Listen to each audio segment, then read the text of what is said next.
The following is a presentation of the ACC Network, an exclusive production of Raycom Sports.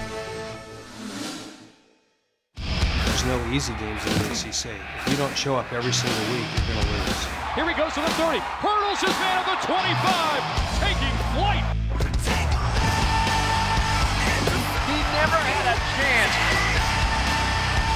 With a middle, it's intercepted. The students have stormed the field.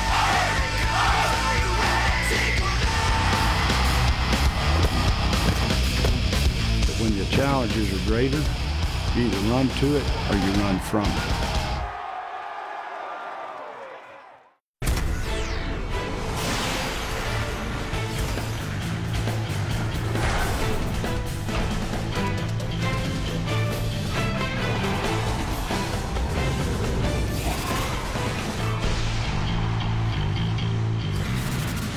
Oh, it's a chilly day in Chapel Hill, North Carolina, but it doesn't damper the holiday spirits. Mr. and Mrs. Claus out, ready for some tailgating as we get set for NC State taking on North Carolina. The last game of the 2018 season for Larry Fedora's bunch, but they are ready to go, and so are we. Hey, everybody, welcome inside the ACC Blitz, powered by the all-new Ram 1500. You know this guy, the former Clemson head coach, Tommy Bowden. I'm Katie Witham. Thanks so much for joining us for Week 13 action here in the ACC. And can you believe it? Week 13. You've survived another season with me. I'm so proud of you. It's easier surviving this chair in rivalry weekend than it is the other chair coaching. Oh, of course it is. Well, it is rivalry weekend.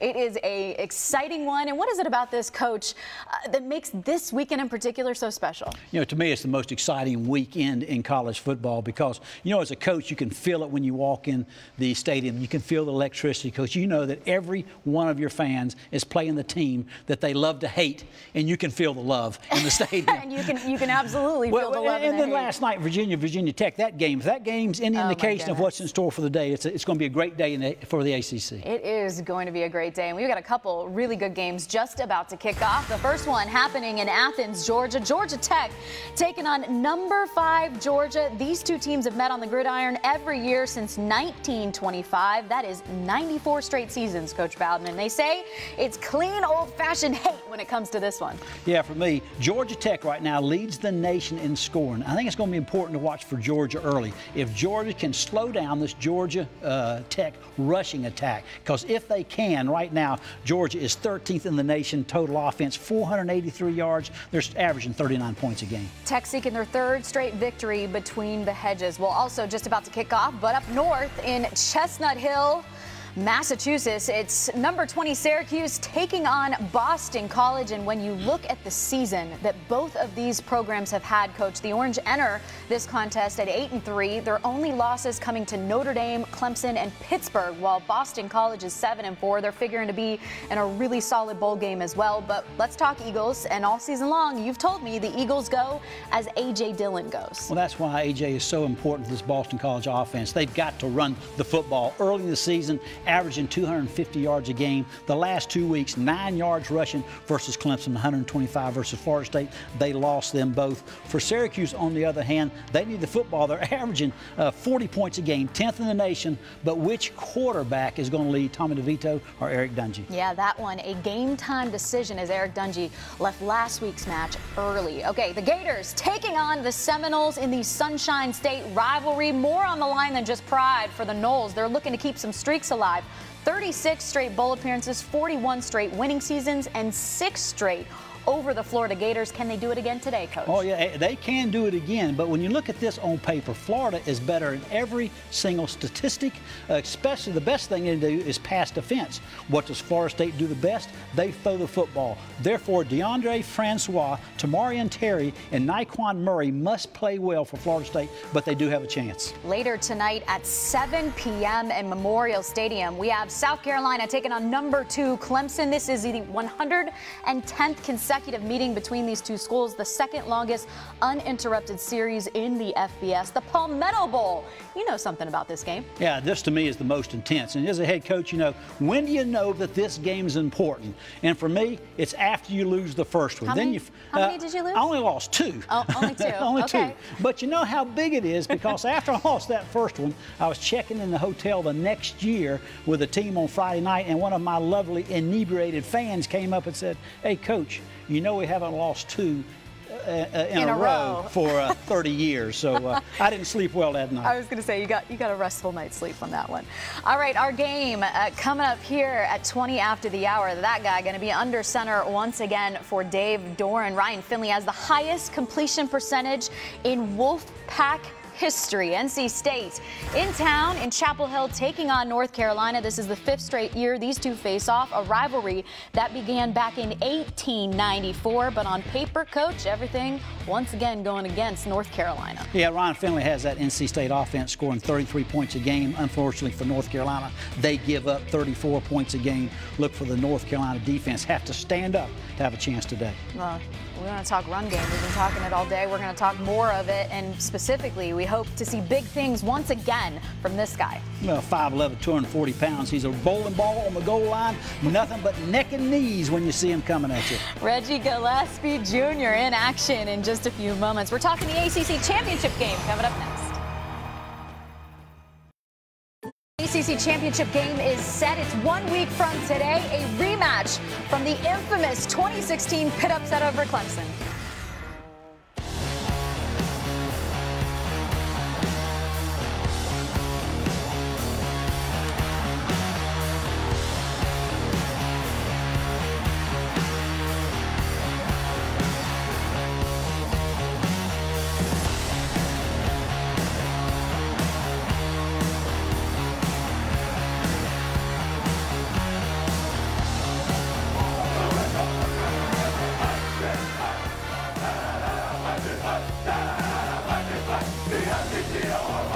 Well, Saturday, December 1st at Bank of America Stadium right here in Charlotte, North Carolina, we are going to get to see number 24, the Pitt Panthers, taking on number 2, the Clemson Tigers in the ACC Championship game. It is the first ever Coastal Division title for the Pitt Panthers, the 6th different Coastal champ in the last 6 years. Clemson, on the other hand, looking for their 4th straight ACC title. Hey, everybody, welcome back in. Katie and Coach here with you.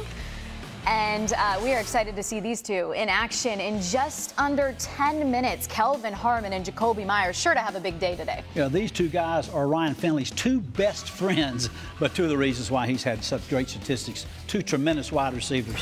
Well, Coach gave you a little teaser at the top of the show. The game that we were glued to last night kicked off Week 13 action in the ACC. It was Virginia Tech taking on the Virginia Cavaliers in Lane Stadium, and it was the Hokies who got on the board first. Yeah, here Ryan Willis finds Trey Turner with a great one-handed catch for a 7-yard touchdown. But the Cavs pretty quick to answer back. Joe Reed says, anything you can do, I can do better. Another great one-handed catch, 29-yard touchdown throw from Bryce Perkins. They were just showing off right and left last night. As we move ahead to the 4th quarter, this is the Cavs once again. Hassis Dubois, 29-yard touchdown again from Bryce Perkins for Virginia. And then with under 2 minutes to go, I couldn't believe this happened, Coach. That's Stephen Peoples with the fumble, but the Hokies jumped back on it. Picked up by Old Testament Hezekiah Grimsley for the touchdown for the Hokies. That one ties up the game. The Hokies had a field goal after it, and then Bryce Perkins with a fumble. And what a dagger to Virginia to ultimately lose this one. Yeah, I tell you, the Bud Foster defense has been maligned all season, but it's amazing that his defense came up and made a great play on Bryce Perkins' fumble there at the end of the game to win 34-31. First ever overtime in this rivalry game, and the Hokies with a big 34-31 win. They will now play Marshall next week in hopes to keep their bowl streak alive. And speaking of bowl streaks, Coach, you know, at the beginning of every year, we make this this guy get in the hot seat, make some bold predictions about whether or not each team is going to make it to a bowl game. Shall we look back and see how well you did at the beginning of the season? What do you think? I can remember the producer come and says, hey, Coach, I want you to make some bold predictions. Yeah. I thought he said bold predictions, B-O-L-D.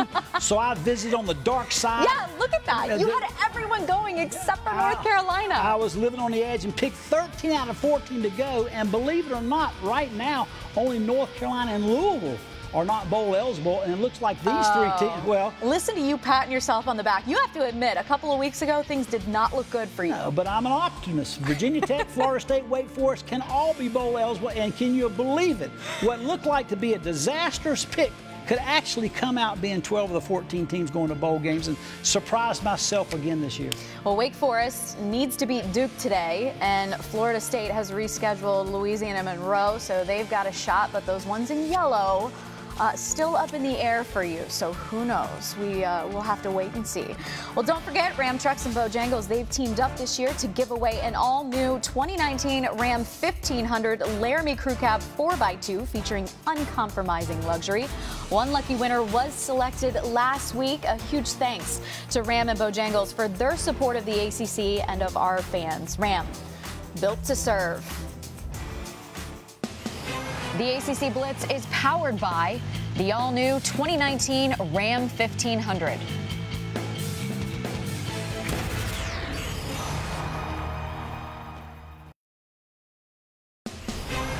The ACC Blitz is powered by the all-new 2019 Ram 1500. Oh my goodness. Where should we start? Maybe with your hair? Let's not touch mine, shall we? Yeah, my hair turned as light as yours. I was going to say 8 years that you've been doing the ACC Blitz, and I think you've gotten a little more gray. Or is it because of me? Well, I think it didn't start, for some reason, it didn't start about 3 years ago that I started getting gray. When did you start? 4 years ago. Oh, no, what a coincidence. This is our last season, and I can say for all of us here, it's been an absolute pleasure working with everyone and starting our days with you in ACC football. That's it for us. We'll see you at halftime. For now, we've got the game coming at you. The NC State Wolfpack taking on North Carolina. Tom Wormy, Dave Archer, and Larisha Harris have the call. Thanks, Katie. A wet day in Chapel Hill for a backyard brawl. One of the best quarterbacks in the nation, Ryan Finley and NC State, took the short trip over from Raleigh to take on the Tar Heels, looking to end their season on a high note. Who will be the victor? We'll find out right now. We welcome you to Kenan Stadium as the Tar Heels take the field for the Raycom Sports Game of the Week. Here in Chapel Hill, it's a true backyard feud. North Carolina State and North Carolina for the 108th all-time meeting between the programs. It is so great to have you with us here on Raycom Sports. Tom Wormy along with Dave Archer. Larisha Harris will join us in just a moment. NC State has won 2 in a row, 3 of the last 4 of this rivalry, State and North Carolina. You got seniors going out today at Kenan Stadium. They haven't won this game for North Carolina since they were freshmen. You can bet they're ready to rock and roll today. NC State has a star quarterback. That's the senior Ryan Finley. The last 3 years, over 3,000 yards passing in each of those seasons for Ryan Finley. Big-time player, drawing a lot of interest in the National Football League, but he knows as well as everybody in NC State, you got to have guys go get the football. He's got 3 big-timers. You got to try to find words to describe these guys. Kelvin Harmon, special, over 1,000 yards, 6 touchdowns on the year. How about Jacoby Myers? He's the old reliable. Go put it up, I'll go get it for you. And how about the youngster, the sophomore, Emeka Amizi? Just get me the ball because I'm explosive. I'm going to use brute force to get it in the end zone. We saw it on display last week. And while Finley has all that experience, North Carolina looks to a freshman in Cade Fortin. Second start of the year for Fortin, his most significant action this season, earlier this year against Virginia Tech. And all the coaches want to talk about is the arm strength and the arm talent for Cade Fortin. Well, he's got to have guys go get the football too, and he's going to need a supporting cast. Michael Carter's been a big timer for him this year, 7.2 yards a carry. He's a guy waiting to explode and put the ball in the end zone from anywhere on the field. Now, the perimeter players don't take a back seat. Anthony Ratliff-Williams and Daz Newsome, all can put the ball in the end zone, and they also affect the game in the kicking game, both returning punts and kickoffs. Now, this is a rivalry, but it's also a family affair. Larisha, tell us about it. That's right, a family that's all too familiar with this rivalry, the Dorn family, and they're actually split between the two schools. Miles Dorn, who's a junior safety here, following in the footsteps of his father, Torrin, who actually played for UNC in the late 80s. Well, Miles has an older brother, Torrin, who's a hooper at NC State, and it's going to be a busy day for the family because immediately following this game, they're going to head over to Raleigh to check out Torrin's game against Mercer, and yes, Miles plans to go and watch his brother today. Larisha, thank you. Torrin averages 18 points per game for that NC State Wolfpack basketball program, but today it's all about football. State and North Carolina. NC State won the toss, elected to defer, so North Carolina will get the ball first. Anthony Ratliff Williams, the return man for the Tar Heels. 2-8 on the season, 1-6 in conference play. NC State is 7-3. They are 4-3 in the ACC. Just a fair catch from Anthony Ratliff Williams out to the 25. So we'll start with our Food Line impact players, North Carolina and Antonio Williams. Yeah, we talked about Michael Carter. Antonio Williams is running mate back there, averaging 5.5 yards a carry. The transfer from Ohio State has been outstanding. And on the defensive side of the football, Jarius Moorhead, he's going to have to pick up the slack now. We know that Jermaine Pratt is not playing, so big timer in the secondary is going to have to take on some of those duties as a leader. First and 10 for the Tar Heels with Cade Fortin, the freshman from Suwanee, Georgia. Wants to throw on first down. He wants to go deep. Center of the field. Anthony Ratliff Williams. It was knocked away at the last second as Nick McLeod got back defensively for the Pack. Boy, great job by McLeod to time this up. He's beaten down the field, but he locates the football and gets the right hand in and swats it away. Ball might have been slightly underthrown to Ratliff Williams.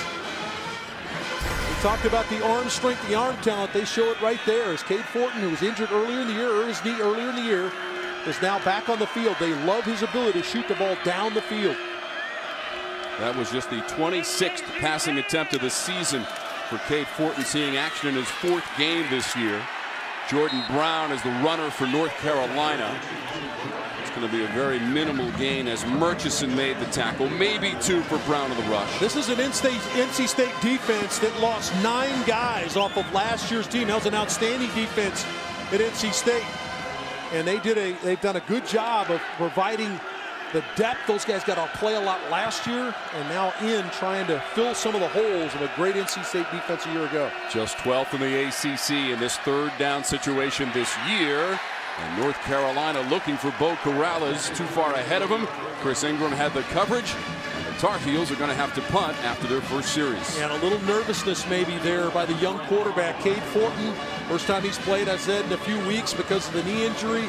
Back on the field, they take the deep shot and then misses an open receiver on the out route. So a little nerves for the youngster to start this rivalry game. Hunter Lent, the senior from Elon, North Carolina, to punt for the Tar Heels. Thayer Thomas is the deep man standing at his own 30, waiting for the punt from Lent. 3 and out for the Tar Heels to start the game. Thomas coming up to meet it at the 39 for the fair catch, and he makes it. The punt was 34 yards. So our first look at Ryan Finley. The graduate student from Phoenix, Arizona, has posted amazing numbers in a state uniform. Yeah, he's been outstanding since transferring over from Boise State. Followed Eli Drinkwitz, their offensive coordinator, understands the system. Look at the numbers. The numbers are off the charts. This is a team and a school that's had some big-time quarterbacks over the years, namely Phillip Rivers. But Finley has not taken a backseat to anybody that's ever worn the Wolfpack uniform.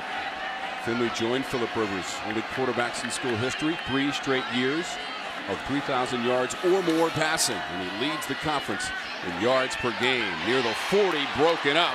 Finley was looking for Kelvin Harmon.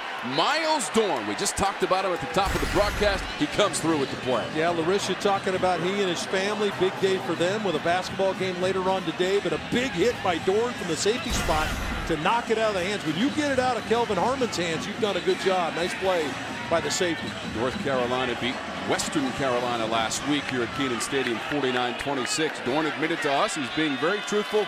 Didn't have a great game. Looking to step it up against the Wolfpack. Here's Reggie Gillespie. Not a lot on the left side for Gillespie. Maybe a yard. Food line impact players for NC State, Dave. Well, Gillespie will have to carry the load. We'll see some Ricky Person, but Gillespie running the football. He had a good day a week ago. And on the defensive side of the football for North Carolina, Malik Carney is a next-level player. Had some issues. He's been out with a few games from suspension, but when he's on the field, outstanding edge player, another next-level player for North Carolina. And he leads the Tar Heels in tackles for loss and is tied for the lead in sacks. 50% on third down in the season, best in the conference. Finley escapes the pocket and dumps it off. Gillespie trying the stiff arm just past the 40. There is no gain and a flag on the play. Looked like he reached in and grabbed his mask, Tom, and boy, a series for North Carolina defensive. Perfect. Face mask, defense number 35, 15-yard penalty, first down.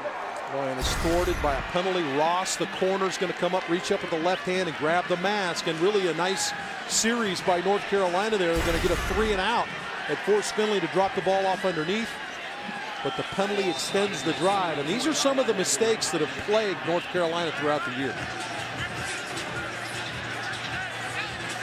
We talked to Larry Fedora yesterday, and he just kind of shook his head. He says it's the most difficult season they've had from a mistake standpoint in his career. Challenging his players today to dig deep and see what they've got against their rival. They have lost 2 in a row against as Gillespie gets nothing and runs into Powell. Tom, the team you look in, you say, okay, they're 2-8. This is everybody that we talked to at North Carolina, and we've had a chance to do several North Carolina games this year. All their opponents keep talking about, I don't know what you're looking at from the schedule. Don't get caught up in that. This is a talented football team that has just made inopportune mistakes at the worst possible moments.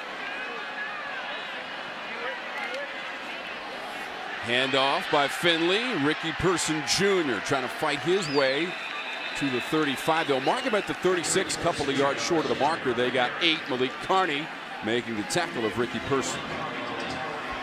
Dave Dorn mentioned to us about his team and how they try not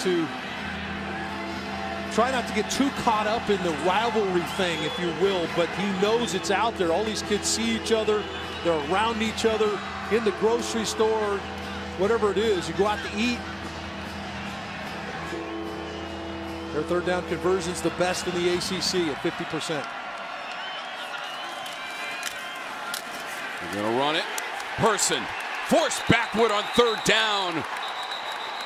Well, Cole Holcomb, the linebacker, former walk-on and leading tackler, does an outstanding job of sealing the edge here in this 3rd and short. Watch 36 flash from the second level, takes on the block, and then delivers the shot on Ricky Person to hold the Wolfpack short. Holcomb, who came into this game with 99 tackles, first on the team, first in the conference, former walk-on and a senior from New Smyrna Beach, Florida. He's one of the 19 seniors honored before this game here at Kenan Stadium. Daz Newsome, the deep man. A.J. Cole will punt to him.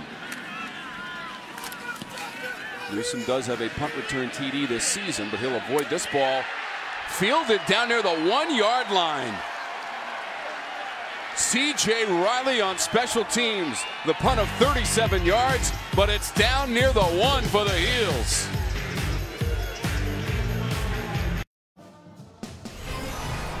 ACC football is brought to you by Geico, saving people money for over 75 years. By your local Chevy dealers. By Lending Tree, official loan shopping partner of the ACC. And by Food Lion, raising standards without raising prices. How refreshing. A soggy and wet Tar Heel walk. For head coach Larry Fedora and his team in his 7th season. He's 28-16 here at Kenan Stadium. It's De'Ami Brown, the freshman from Charlotte, North Carolina, number 21 in Carolina blue. Deep in their own territory, and Fortin looking for some breathing room.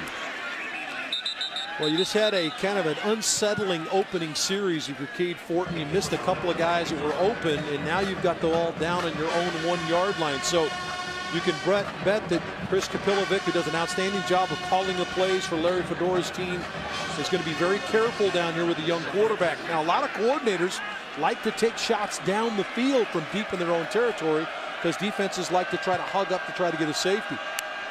2nd and 8 from his own end zone for Fortin. Feels the pressure, but gets rid of it. Twisting and trying to get after it was Daz Newsome, but it's incomplete. Jarius Moorhead was back there for NC State. Our Carolina Ford dealers' keys to the game. Here they are with Dave Archer. You look at the Wolfpack, business as usual. Like I said, they downplayed the rivalry a little bit this week, trying to anyway. And hey, come out and play the way you're capable of playing. NC State is good as any team in the country when they play well. And for North Carolina, just about finishing. They've lost probably 5 games they could point to at some point in the game. They could have found a way to win the football game. Want to send their seniors out with the right taste in their mouth and beating their arch rival. This is Fortin from the end zone again. That looked like a miscommunication there, Dave, as Anthony Ratliff-Williams cut off the route. It's 4th down. You know, a lot of times, if a receiver has a press cover corner, the route will change. But if the corner bails to the outside, then the route stays on. And that looked like a curl route for Anthony Ratliff-Williams. Cade Fortin just saw the pre-snap look of press and threw the fade route. Now, what Larry Fedora is talking about right there is, hey, settle down. You'll be fine. Just settle down. So trying to calm down his young quarterback. See that conversation going on there. Now, backed up punt here. Normally it's 15 yards. Now you got 12 yards to get this ball out. Hunter Lent lost the handle. Only able to get it out to about the 4-yard line where it's covered by NC State. Dropped the football, Tom. Lent drops the football. The senior, it's a good snap. And because he's thinking about rushing, he's only got 12 yards to kick the ball. This is a one-step scenario. Got to catch it first. Doesn't catch the ball. Now he knows he's in trouble. C.J. Riley drops the hammer. Coming off right here, C.J. Riley. He's the guy that put the ball on the 1-yard line as the gunner. He downed it earlier. Now he's going to make the big hit on the punter. And North Carolina State's got the shortest of field opportunities here for Ryan Finley.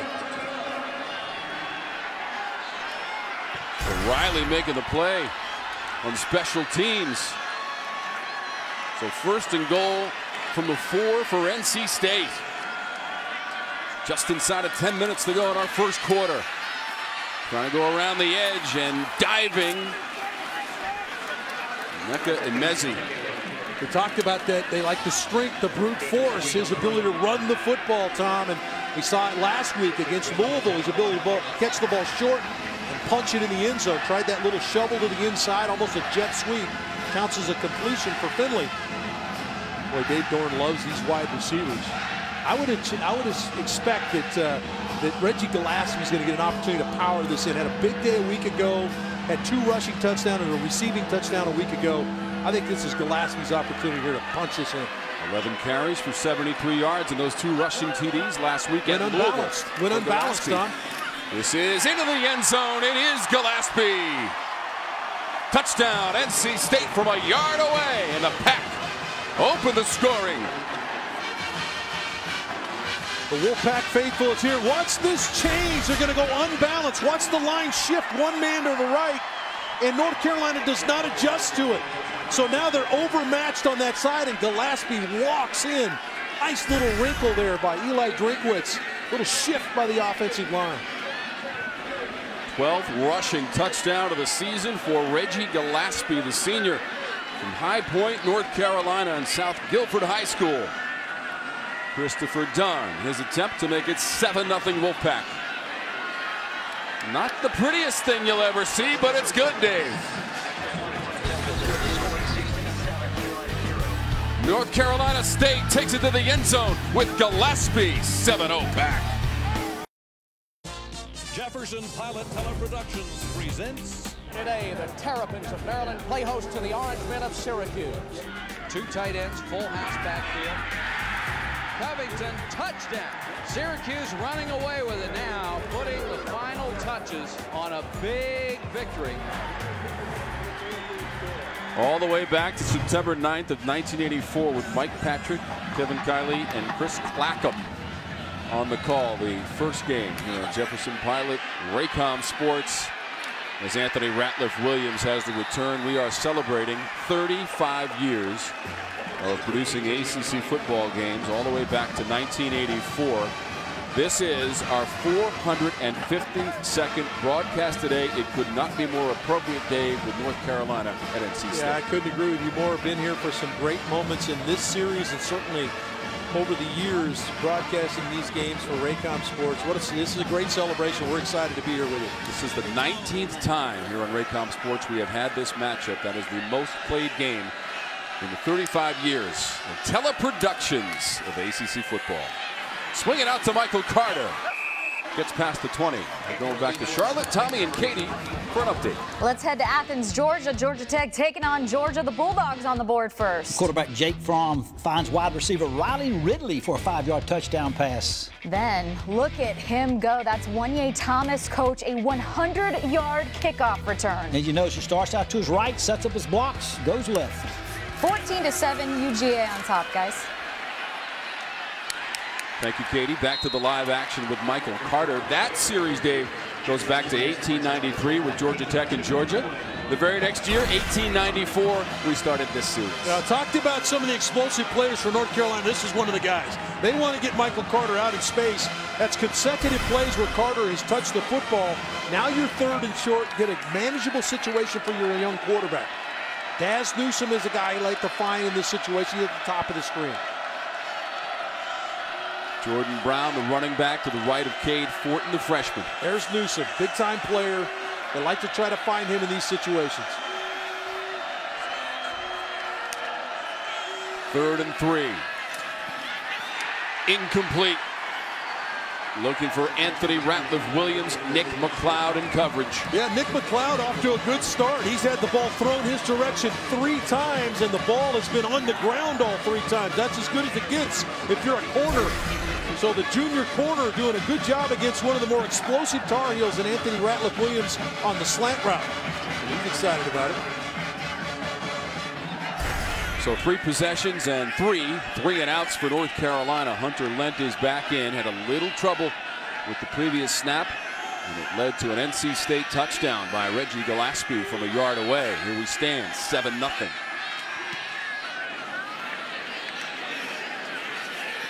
Pack gonna let it bounce and roll. North Carolina roll down near the 27 or 8. 48 yards on the punt. There is no return. We'll see Finley in the pack when we come back after a word from your local ACC station. I hope you've enjoyed these games as much as we've enjoyed bringing them to you. This is my Raycom family, and from our family to your family, there's nothing like Bojangles' famous chicken and biscuits. It's bow time, baby! That's the family chowing down because it's bow time at Bojangles. Grab a big bow box, feed the whole group. Bojangles, chicken, biscuits, fixins, and tea, and I guarantee there's nothing left from that training table, Dave. There's no group that likes a free meal like our guys in the truck here. Courtesy of Dave Archer and our director, Vincenzo Hutchison. It's bow time, baby. Having a lot of fun today because we're celebrating 35 years of ACC football on Raycom Sports. This is the last syndicated over-the-air game, but the future very bright for Raycom and its future productions of ACC sporting events. Ryan Finley wants to pass. Near the 45, that'll fall to the turf, incomplete. Ross defending, Harmon the receiver. Ooh, late flag. Yeah, penalty marker really out there. Looked like Ross got there about the time the ball did. Kelvin Harmon, the intended receiver.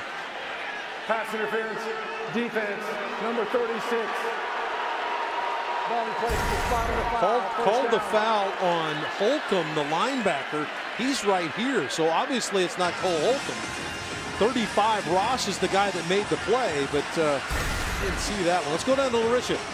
So, guys, as much as Ryan Finley does on the field, he does the same amount, if not more, off the field. He's a huge learner, has a degree in psychology, also received his master's in liberal arts. But a good thing about him, he has been named the finalist for the William B. Campbell Trophy, which annually recognizes an individual as the absolute best football scholar athlete in the nation. So Finley really on top of his game, both on the field and off the field. Yeah, and it's what impresses the NFL scouts, because his ability to play on the field is really as good as there is in the country and available potentially in the upcoming NFL draft.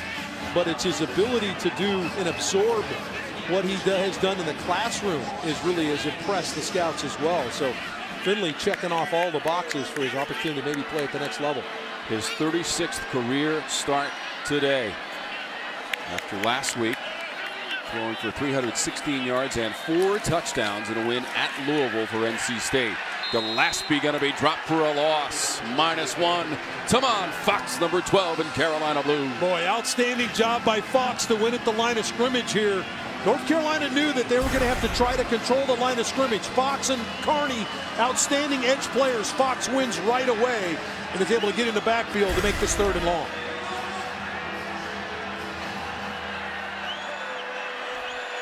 Second 3rd down opportunity for NC State of the ball game, just beyond the 45-yard line. 3rd and long. They are the best in the conference in this situation. Finley from the shotgun. Has to escape the pocket. Throw on the run. Play near midfield. Was it picked off? It was intercepted. Corey Bell Jr. lays out for the interception for the Heels. Well, because this defense has forced North Carolina State in some 3rd and longs, now they can tee the pass rush off. They get upfield again. It's Tamon Fox and Tyler Powell on the inside that push Finley out of the box. And then Finley, who's always really good about taking care of the ball, might have made a mistake here. Does he get the knee down? Yes, he does. What a play by Bell on the sideline to give a short field opportunity for North Carolina. First interception of the season for Bell. Still looking at this one real closely, Tom, as they look at every play. But this was right along the sideline, trying to determine whether Bell's knee came down. Certainly looked like from our vantage point, and they have confirmed that Bell's interception will stand. Nice play. The senior from Charlotte, North Carolina, and Huff High School with the interception. To the ground, Jordan Brown. Can't get away from Brock Miller. It brings him down by the ankles, just a yard, Dave. And that's the replacement for Jermaine Pratt, another guy that's going to play in the NFL on Sundays. Jermaine Pratt out of the game, the senior linebacker. And so who had to step in? Brock Miller fills the void right there. The sophomore makes a big play in space. Pratt, who was the leading tackler on this team coming into the game with 98. And just 10 total yards for North Carolina back to the ground, and there is not a lot there at midfield. There is no gain for Jordan Brown. Well, you knew North Carolina State would hug up against the run game and force the young quarterback to make some throws. He has not been able to do that yet. Again, this is a defense that lost 9 starters a year ago, and they've done a nice job of playing some solid team defense again this year. North Carolina is 0 for 3 on 3rd down. They are 4th in the conference, 443 total yards per game. Fortin's pass. Daz Newsome makes a move near the 40 for Daz Newsome, and very close to 1st down yardage. Miller made the tackle. It's going to be a 1st down. Well, Tom, this is the guy we talked about in our opening. One of the explosive players. They would like to get the ball in space. Just going to get the ball out in front. Gets a good block on the front by Vargas, the tight end. And then you see how nifty he is in the open field. They would like to Daz Newsome in space as many times as they could get him. Second leading receiver on the team behind Anthony Ratliff Williams is Daz Newsome, the sophomore from Hampton, Virginia. Little trickery. This is Newsome trying to turn that corner, and he slides down beyond the 40, about the 38-yard line. A pretty good job of staying at home that time by Smith Williams. The defensive end forced Newsome wide, and just a minimal gain. Again, trying to get the football to Daz Newsome out on the perimeter.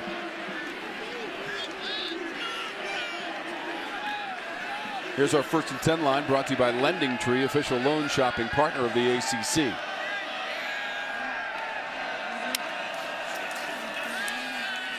Fortin zings it down the seam and incomplete. Boy, this is a big-time throw here, Tom. He shoots this in the hole. I couldn't tell if an NC State defender got a hand. It didn't look like it. This is the arm strength they talked about with Fortin, shooting it right down the middle, and the ball is right on the money. Roscoe Johnson just does not squeeze the football. Ball right in between the 8 and the 5. Another 3rd and long situation for the young quarterback. North Carolina trying to cash in a short field opportunity after the Bell interception. From the 38-yard line from Fortin. He played in the first half against Virginia Tech and threw for 97 yards before leaving with a knee injury. Steps up and throws. This is deflected into the air and intercepted. Tayshawn Smith has it for NC State. Off the receiver and the pick.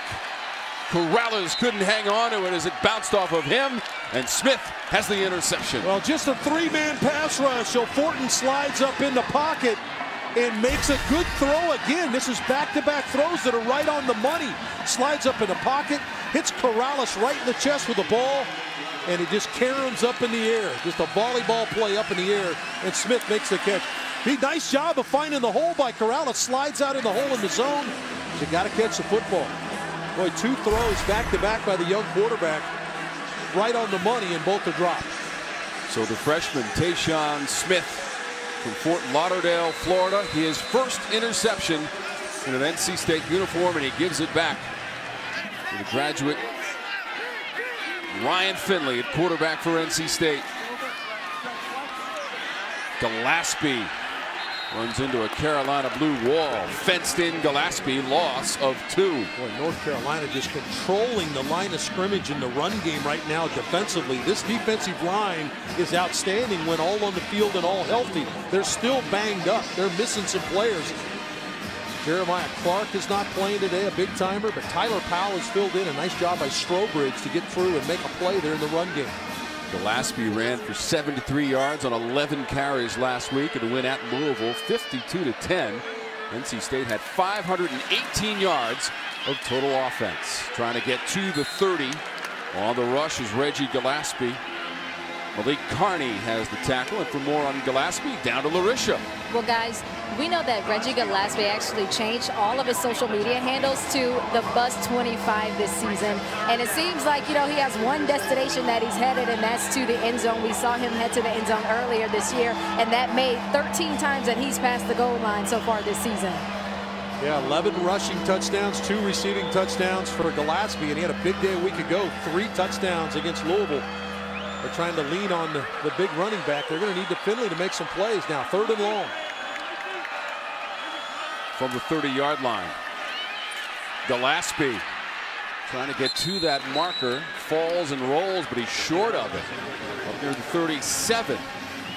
And we will step aside for just a moment and go back to our Charlotte studios with Katie and Tommy. Well, let's head up to Alumni Stadium. The Orange in town taking on BC, and Eric Dungey doing what he does best. How about this for your first play? Find Sean Riley, blown coverage by Boston College, 75-yard touchdown run pass. Dungey added another score since it is 21-7 Syracuse, guys.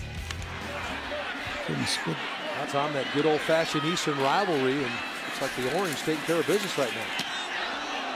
Just does get the punt away. Here's Newsome coming up to it. It hits him. The ball rolls out near the 41 or 2. There is a flag on the field as well. Yeah, it looked like they interfered with his ability to catch the football. Looks like Stovall fell on it, though, for North Carolina. Let's take a look here. Does he get a clean catch on it? And it's Riley, who's been involved in every special teams play, it seems like, all day. C.J. Riley runs into the returner. Kicking team number 19, 15-yard penalty, 1st down. All right, time for Know Your Score, brought to you by Lending Tree, so we go around the ACC, Dave Archer. Virginia trying to win against Virginia Tech after 14 misses. Now it's 15 misses for Virginia. What a heartbreaker for them. Georgia controlling what's going on in clean old-fashioned hate. The good that old-fashioned Eastern rivalry. Syracuse on top. Florida State down in Tallahassee. Just not too far away over in Durham. Wake Forest getting after Duke in the 1st quarter. That's a big game. They win that game, they're bowl eligible. Of course, Pitt and Miami. Pitt going to represent the Coastal in the ACC title game.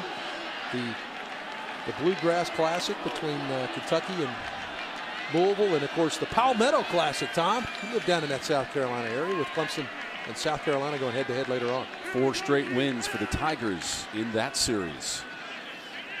By the way, 9 teams, Dave, in the ACC already bowl eligible. There are 3 more today, including Wake Forest, which can join the group. Discussion continues. Dave Dorn with the officials right in front of him.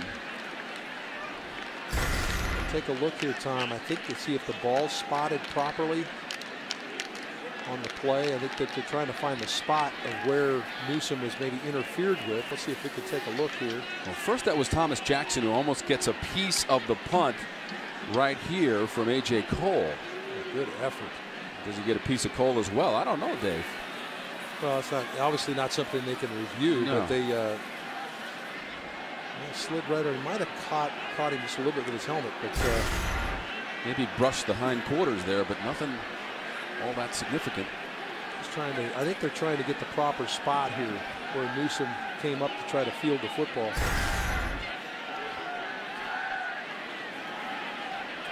I'd also be looking to see if the ball was tipped. That might be another part of this. Was the ball tipped? If the ball's tipped, I think it's a free ball at that point. I don't see anything that indicates that he got a hand on it.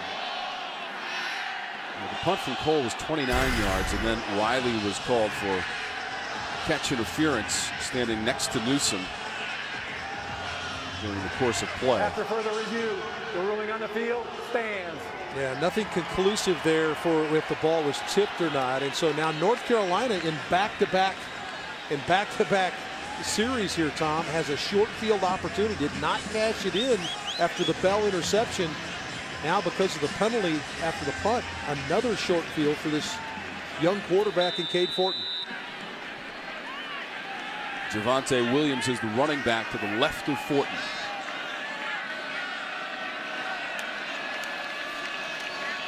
They'll call his number. He's got a little bit of space. Rumbles inside the 40.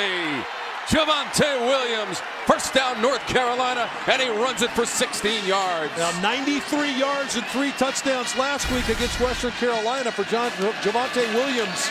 This is a kid they talked about in our meetings yesterday. They felt like they were going to get him the football, a little bit more power with this youngster. Longest play of the day for North Carolina on that previous run by Williams for 16. This one's for 6. It's Williams again as he runs into Jarius Moorhead. Wallace Rose High School in Wallace, North Carolina. Almost 23 yards rushing, Tom, as a senior. 27 touchdowns.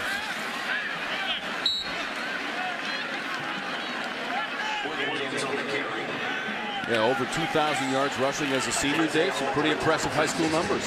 Absolutely. Absolutely. And they like his power that he brings to the table. He's kind of a cross between Carter and Williams. You look at the average yards per day on 3rd down. This is much shorter than that, 2 yards here. And they will not get the snap away. So as the drizzle comes down here at Kenan Stadium, it is the rivalry. State and Carolina, and the Pack has a 7-0 lead on Raycom Sports.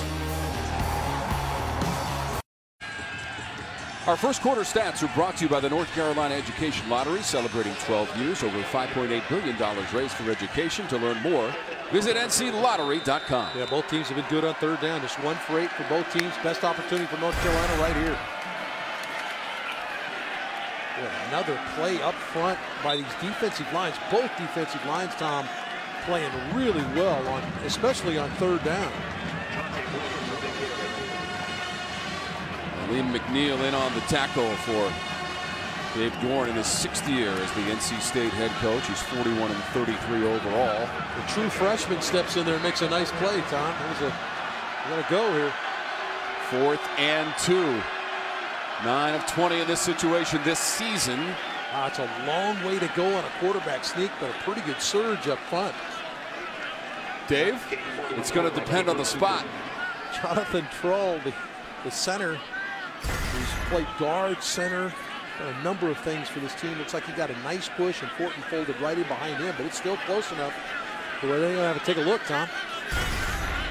It was 4th and 2. Needed to get that ball to about the 26-yard line, so we'll have a measurement.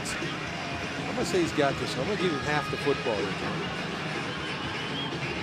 Larry Fedora 3-3 against his rival NC State as the North Carolina head coach. Coach Fedora had 25 home wins, David. His first 5 seasons, that's the most by any North Carolina coach in the history of the program, and it's a first down for the Tar Heels. Our coverage of ACC football being broadcast on AFM, the American Forces Network. We welcome the men and women of the U.S. Army, Air Force, Navy, Coast Guard, and Marines stationed around the world, including the Marzilli brothers. We're so proud to have you with us, and we hope you're enjoying the broadcast. Yeah, we've appreciated all the way down through the years the American Forces celebrating with us on American Forces Network. We hear from so many folks all over the globe that enjoy watching our games each and every week. A juggling attempt by Brown, and he couldn't hang on. Boy, Tom, this young quarterback has made some big throws. This is another good throw. He waits for Danami Brown to clear the underneath defender, and the ball's right on the money. North Carolina's receivers got to start catching the football. Volleyballs it in the air, almost caught it on the carom. But another opportunity for somebody to make a play for their youngster squeezing the trigger and just not catching it. Good play selection for Chris Kapilovic. He's trying to find something that works, the run game and the pass game equally. 3rd drop of record in the game for North Carolina. It's a handoff to Jordan Brown, sprinting 10-yard line. And he is pushed out of bounds at the 8-yard line by Jarius Moorhead, who went high to bring down Brown. 18 yards on the scamper for Jordan Brown. Brown came in averaging right at 5 yards a carry. Does a nice job of getting to the perimeter. Good at Anthony Ratliff-Williams, 17, gets a block for him down the field, and they push it inside the 10-yard line. Tar Heels working in the red zone with Jordan Brown. Just a yard there. Biggest play so far, Tom, for UNC on offense. Here's our red zone, brought to you by CPI Security, the official security partner of the ACC. Tar Heels in the red zone for the first time today. And have struggled down here trying to put touchdowns on the board. Have had to settle for way too many field goals. Fortin pulls it back, throws it into the end zone on a one-handed grab attempt by Carl Tucker beyond his fingertips. I think the ball slides out of his hand a little bit here, Tom. Fortin, ball's just going to kind of squirt on him a little bit. He's got Tucker open for the touchdown, and the ball just kind of squirts out of his hands. He actually reached down and wiped his hands off on his pants after he let it go, but tough break there. Now, you try to find your big-time players. Newsome is in the slot to the bottom of the screen. Larry Fedora wants to get his guys the football, the playmakers. On 3rd and goal, Fortin has to extend the play, throws it to the end zone, and a diving attempt by Daz Newsome. Back of the end zone, incomplete. Stephen Griffin trying to stay with Newsome. Well, trying to get it to Newsome, the guy we talked about. But this was just good coverage down the field by North Carolina State. Forces Fortin out of the pocket. Let's take a look at the coverage down the field. Okay, where are you going to throw it? Covered up here, here, nowhere to throw the ball, NC State. So now Fortin tries to buy time and get the ball in the inline to Newsome. Excellent coverage deep in their own territory by the Wolfpack. So this will be a 24-yard attempt from Freeman Jones, who missed both of his attempts against Western Carolina last week. This one from Jones is good. So Freeman Jones puts the Tar Heels on the board, but trailing 7-3 to NC State on Raycom Sports. ACC football is brought to you by Bojangles. It's bow time. By Ram. By CPI Security, official security partner of the ACC. And by Geico, saving people money for over 75 years. The legendary Ted Brown, the all-time leading rusher in ACC history. And back to the 1890s, these two teams first met in 1894. North Carolina went 8-0-1. in the first 9 meetings with 8 shutouts and outscored NC State 284-11, which at the time was known as the North Carolina College of Agricultural and Mechanic Arts. Okay. And the early part of this rivalry dominated by the Tar Heels. Bet you didn't know that, Dave. I did not know that. I love it when you educate me each Saturday. Here comes the North Carolina College of Agricultural and Mechanic Arts with its graduate senior quarterback. And a guy with 2 degrees coming out on the field. Yeah. There you go. All right, here's our 1st and 10 line. It's brought to you by Lending Tree, official loan shopping partner of the ACC. Once again, we are celebrating 35 years of ACC football on Raycom Sports with NC State and North Carolina. Finley on the run, incomplete. Boy, give North Carolina a ton of credit for the coverage down the field. Going to be a 3-man route. We talked about these 3 big-time receivers down the field. Now, you're Ryan Finley. Where are you going to throw the ball? There, there, and there. You've got a corner or a safety coming this way. Good job of taking away all his options, forcing him out of the pocket, throw the football away. North Carolina's been outstanding so far today in coverage. Finley so far 2 for 5 throwing for just 3 yards.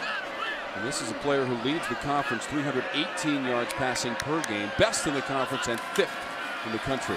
Flag is out on the rush by Gillespie up the middle past the 25-yard line. Short gain, penalty marker on the field. Jeff Heiser is our referee. Prior to the snap, false start offense, number 66, 5-yard penalty. Second down. Tom, we had a chance to talk to defensive coordinator for North Carolina, John Papuchis, that guy right there, and asked John, what do you do with this NC State offense? He says, well, we're going to do something a little bit different. We're going to try to take away, a lot of defensive coordinators talk about taking away the run game. We're going to try to take away the throws down the field and make them try to run the football against us. And so far, they have taken away the opportunities for Finley to make any plays in the passing game. And as it turns out, NC State's not been able to respond in the run game either. Finley, another incompletion. You know, Coach Papuchis classified this rivalry, Dave, as an aggressive rivalry. I thought that's a perfect description of these 2 programs going head-to-head. Yeah, it was fun to sit down with both he and Chris Kapilovic. Of course, we got a chance to talk and sit down and talk with Larry Fedora as well, and what this rivalry meant. And when you lose the game, I think it's ramped up a little bit. NC State's won this game 3 of the last 4 years and 8 of the last 11 times. So North Carolina's starving a little bit here. So they're emphasizing the game big time today. Heels haven't won in the series since 2015. They won in Raleigh, 45-34.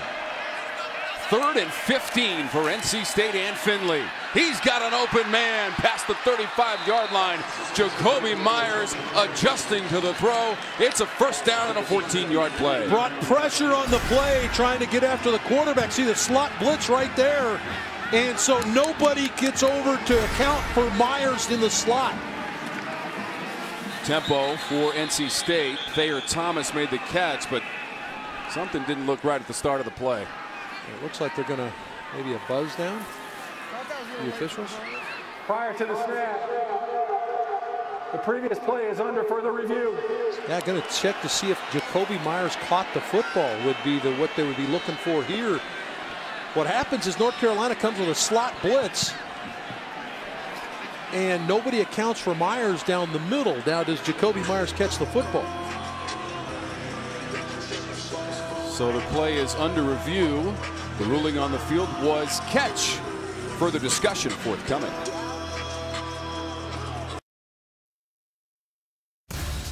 Ram Trucks and Bojangles teamed up this year to give away an all-new 2019 Ram 1500 Laramie Crew Cab 4x2 featuring uncompromising luxury. One lucky winner was selected last week. A huge thanks to Ram and Bojangles for their support of the ACC and our fans. Ram, built to serve. Previous play was reviewed and upheld. There was not indisputable video evidence to overturn the call, which on the field was a reception of 18 yards. And I think it's pretty clear that he squeezed the ball. Now the ball's can touch the ground. Myers is going to angle to the inside. Here's the throw. The ball does touch the ground, but he's never going to lose possession of it. Got it squeezed up against his chest with the right hand. The nose of the ball does touch the ground, but I think Jacoby Myers secured that catch, and a good ruling by the officials. First catch of the game for Myers, who had 7 grabs for 96 yards and a touchdown last week at Louisville in the 52-10 win for NC State. Person puts the shoulder down and goes out of bounds beyond the 45-yard line to the 47, and Dorn forced him out after 7 yards. They're really trying to probe. Eli Drinkwitz and Dave Dorn trying to probe this really stout North Carolina defense today and try to get some semblance of a run game to help Ryan Finley, because it's been 3rd and long most of the day. So they get a nice run there, but it's 3rd and short. Much more manageable here for Ryan Finley.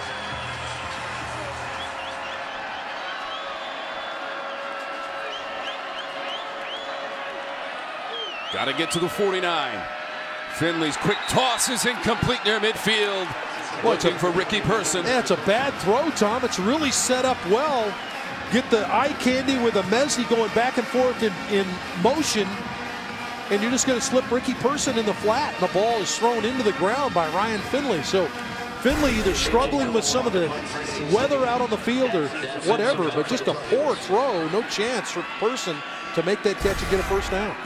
Finley now just 3 of 8 through the air and 22 yards. 1 interception as well. A.J. Cole the punt. Daz Newsome had a punt return TD against Syracuse in a double overtime loss earlier this year, has the fair catch. And we'll be back after a word from your local ACC station. Steve Spurrier, his team has won 6 in a row, and they have a possible ACC title waiting for them if they can get by the upset-minded Tar Heels. Brown deep for Hines. He might have another one. Touchdown, Duke. Time to dance for the Duke Blue Devils on their way to at least a share of the ACC title. Back in 1989, Steve Spurrier and the Blue Devils on this field securing an ACC title, one of the great moments from 35 years. A classic moment here on Raycom Sports. Brad Nessler had the call. Had a chance to talk to Brad this morning, and he knows that we're celebrating 35 years of college football on Raycom Sports, and Brad was a big part of it. Now, of course, working the SEC game of the week this weekend, about 3:30 this afternoon, but Brad said he wished everybody luck, and he couldn't be here, obviously, but he was excited about the fact that he was a part of the Raycom package. Fortin is back to pass. It deflected off of 2 different players, maybe 3, as it whistled through the middle. Moorhead and Kid Glass involved for NC State. They were looking for Daz Newsome. Again, how about Fortin trying to find a dry end of the football, rotated the football on his drop, and never really ever got it seated in his hand offline here. And this is a play that Moorhead almost made the play. One of our Food Lion impact players almost makes a big play for NC State. Just 2 for 13, Tom, throwing the ball, and he's had, what, 3 or 4 drops so far today. Just 15 yards passing so far for Fortin on 3rd and 11. Looking for Newsome, trying to make a play. Makes a man miss and then gets shoved to the turf. He's well short of that first down marker out near the 24-yard line. 6 yards for Newsome. Now, and as a quarterback, you want to give a good throw out there where Newsome can catch the football on the move. And what Fortin does with that throw is essentially stops Newsome, makes him make a tough catch, and now he's got to restart the motor and just could not get upfield to get the first down. North Carolina still searching for some traction offensively. Their 4th 3rd and out of the game, and Lent is in to punt. Thomas waits for the punt from Lent. It's a low tumbler, bouncing. North Carolina bounce inside the 35-yard line, and down there at the 34, that punt from Lent, 47 yards. Here's our First Citizens Bank Forever First, the first and only overtime game in the series, 1998, played in Charlotte, North Carolina. North Carolina beat NC State 37-34. Oscar Davenport to Nate Brown for the winning score.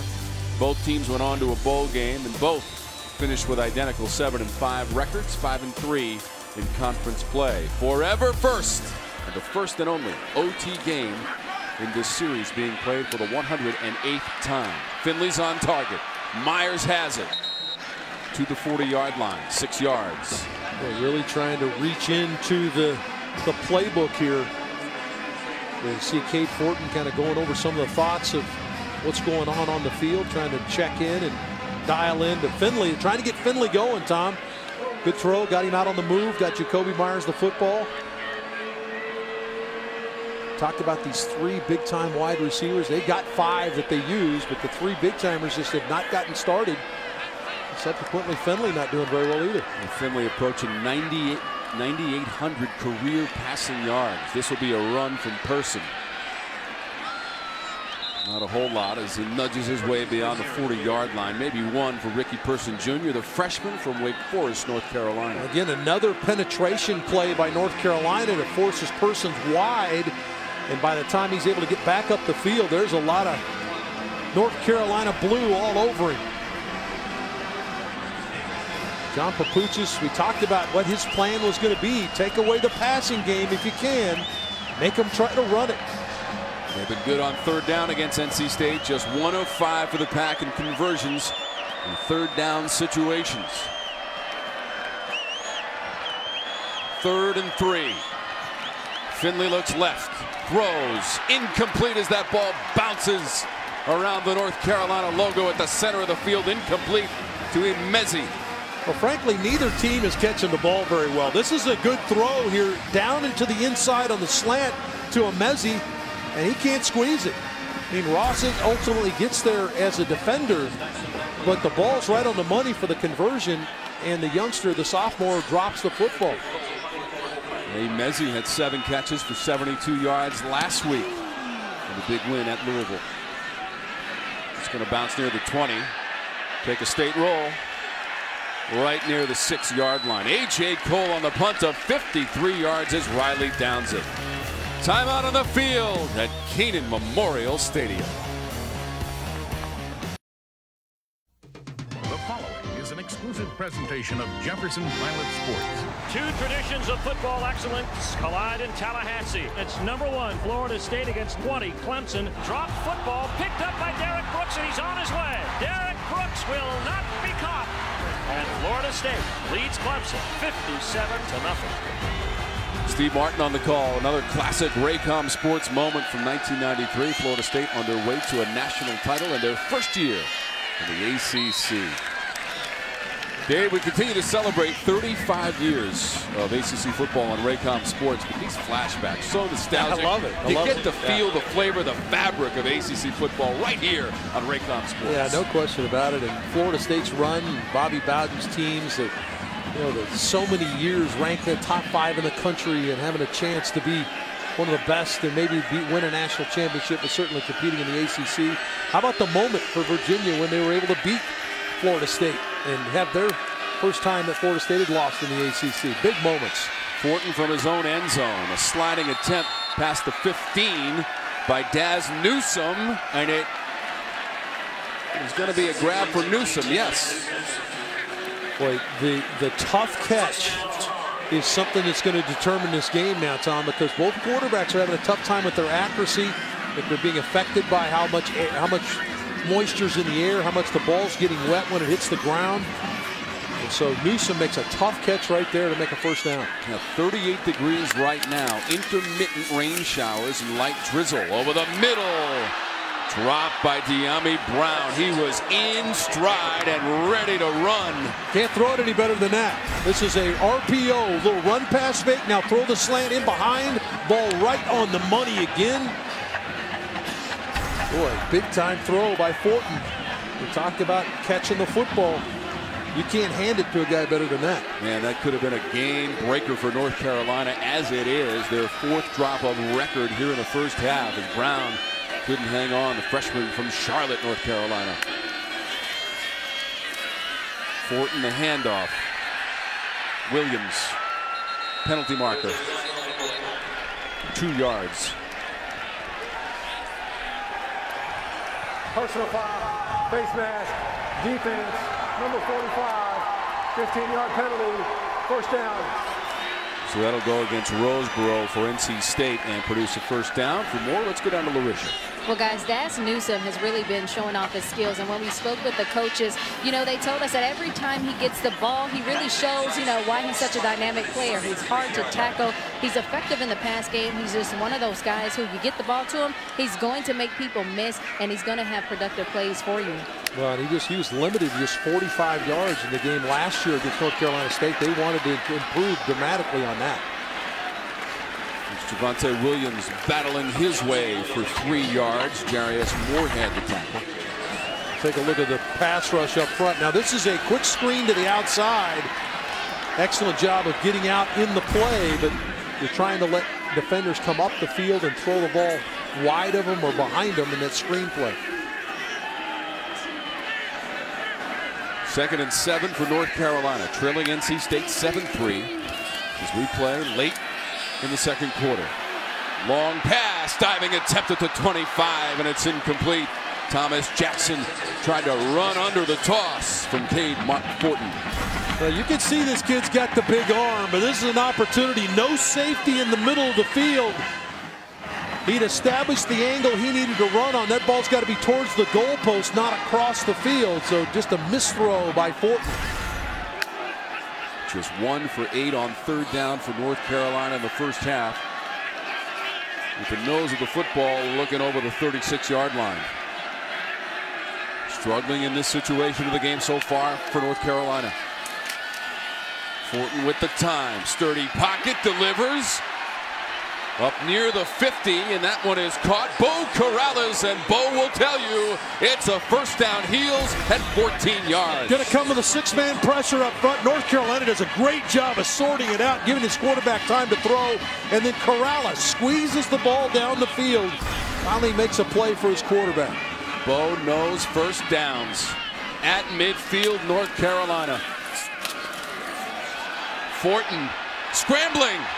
Fortin sprinting down near the 30-yard line as he tumbles down. Another first down and 19 yards on the run from Cade Fortin. Now, Oscar, quarterback coach and offensive coordinator Chris Kabilovic said we were going to try to limit how much we run Fortin in the zone read game. He did have the knee injury. You see the brace on the knee, but an excellent job of faking and getting up the field. It's the 8th rush of the season for Fortin, and we're back after a word from NC State and North Carolina. This university is on a march to achieve our full potential. We help empower each other to dream big and do big. That's why I really love our slogan, Think and Do. When you get these folks from NC State, they don't mind rolling up their sleeves and getting their hands dirty. Companies want to hire NC State students. We make something impossible possible. We've been equipped to go out there and do great things and to change the world. It's in the DNA of the place. We're here to think and do the extraordinary.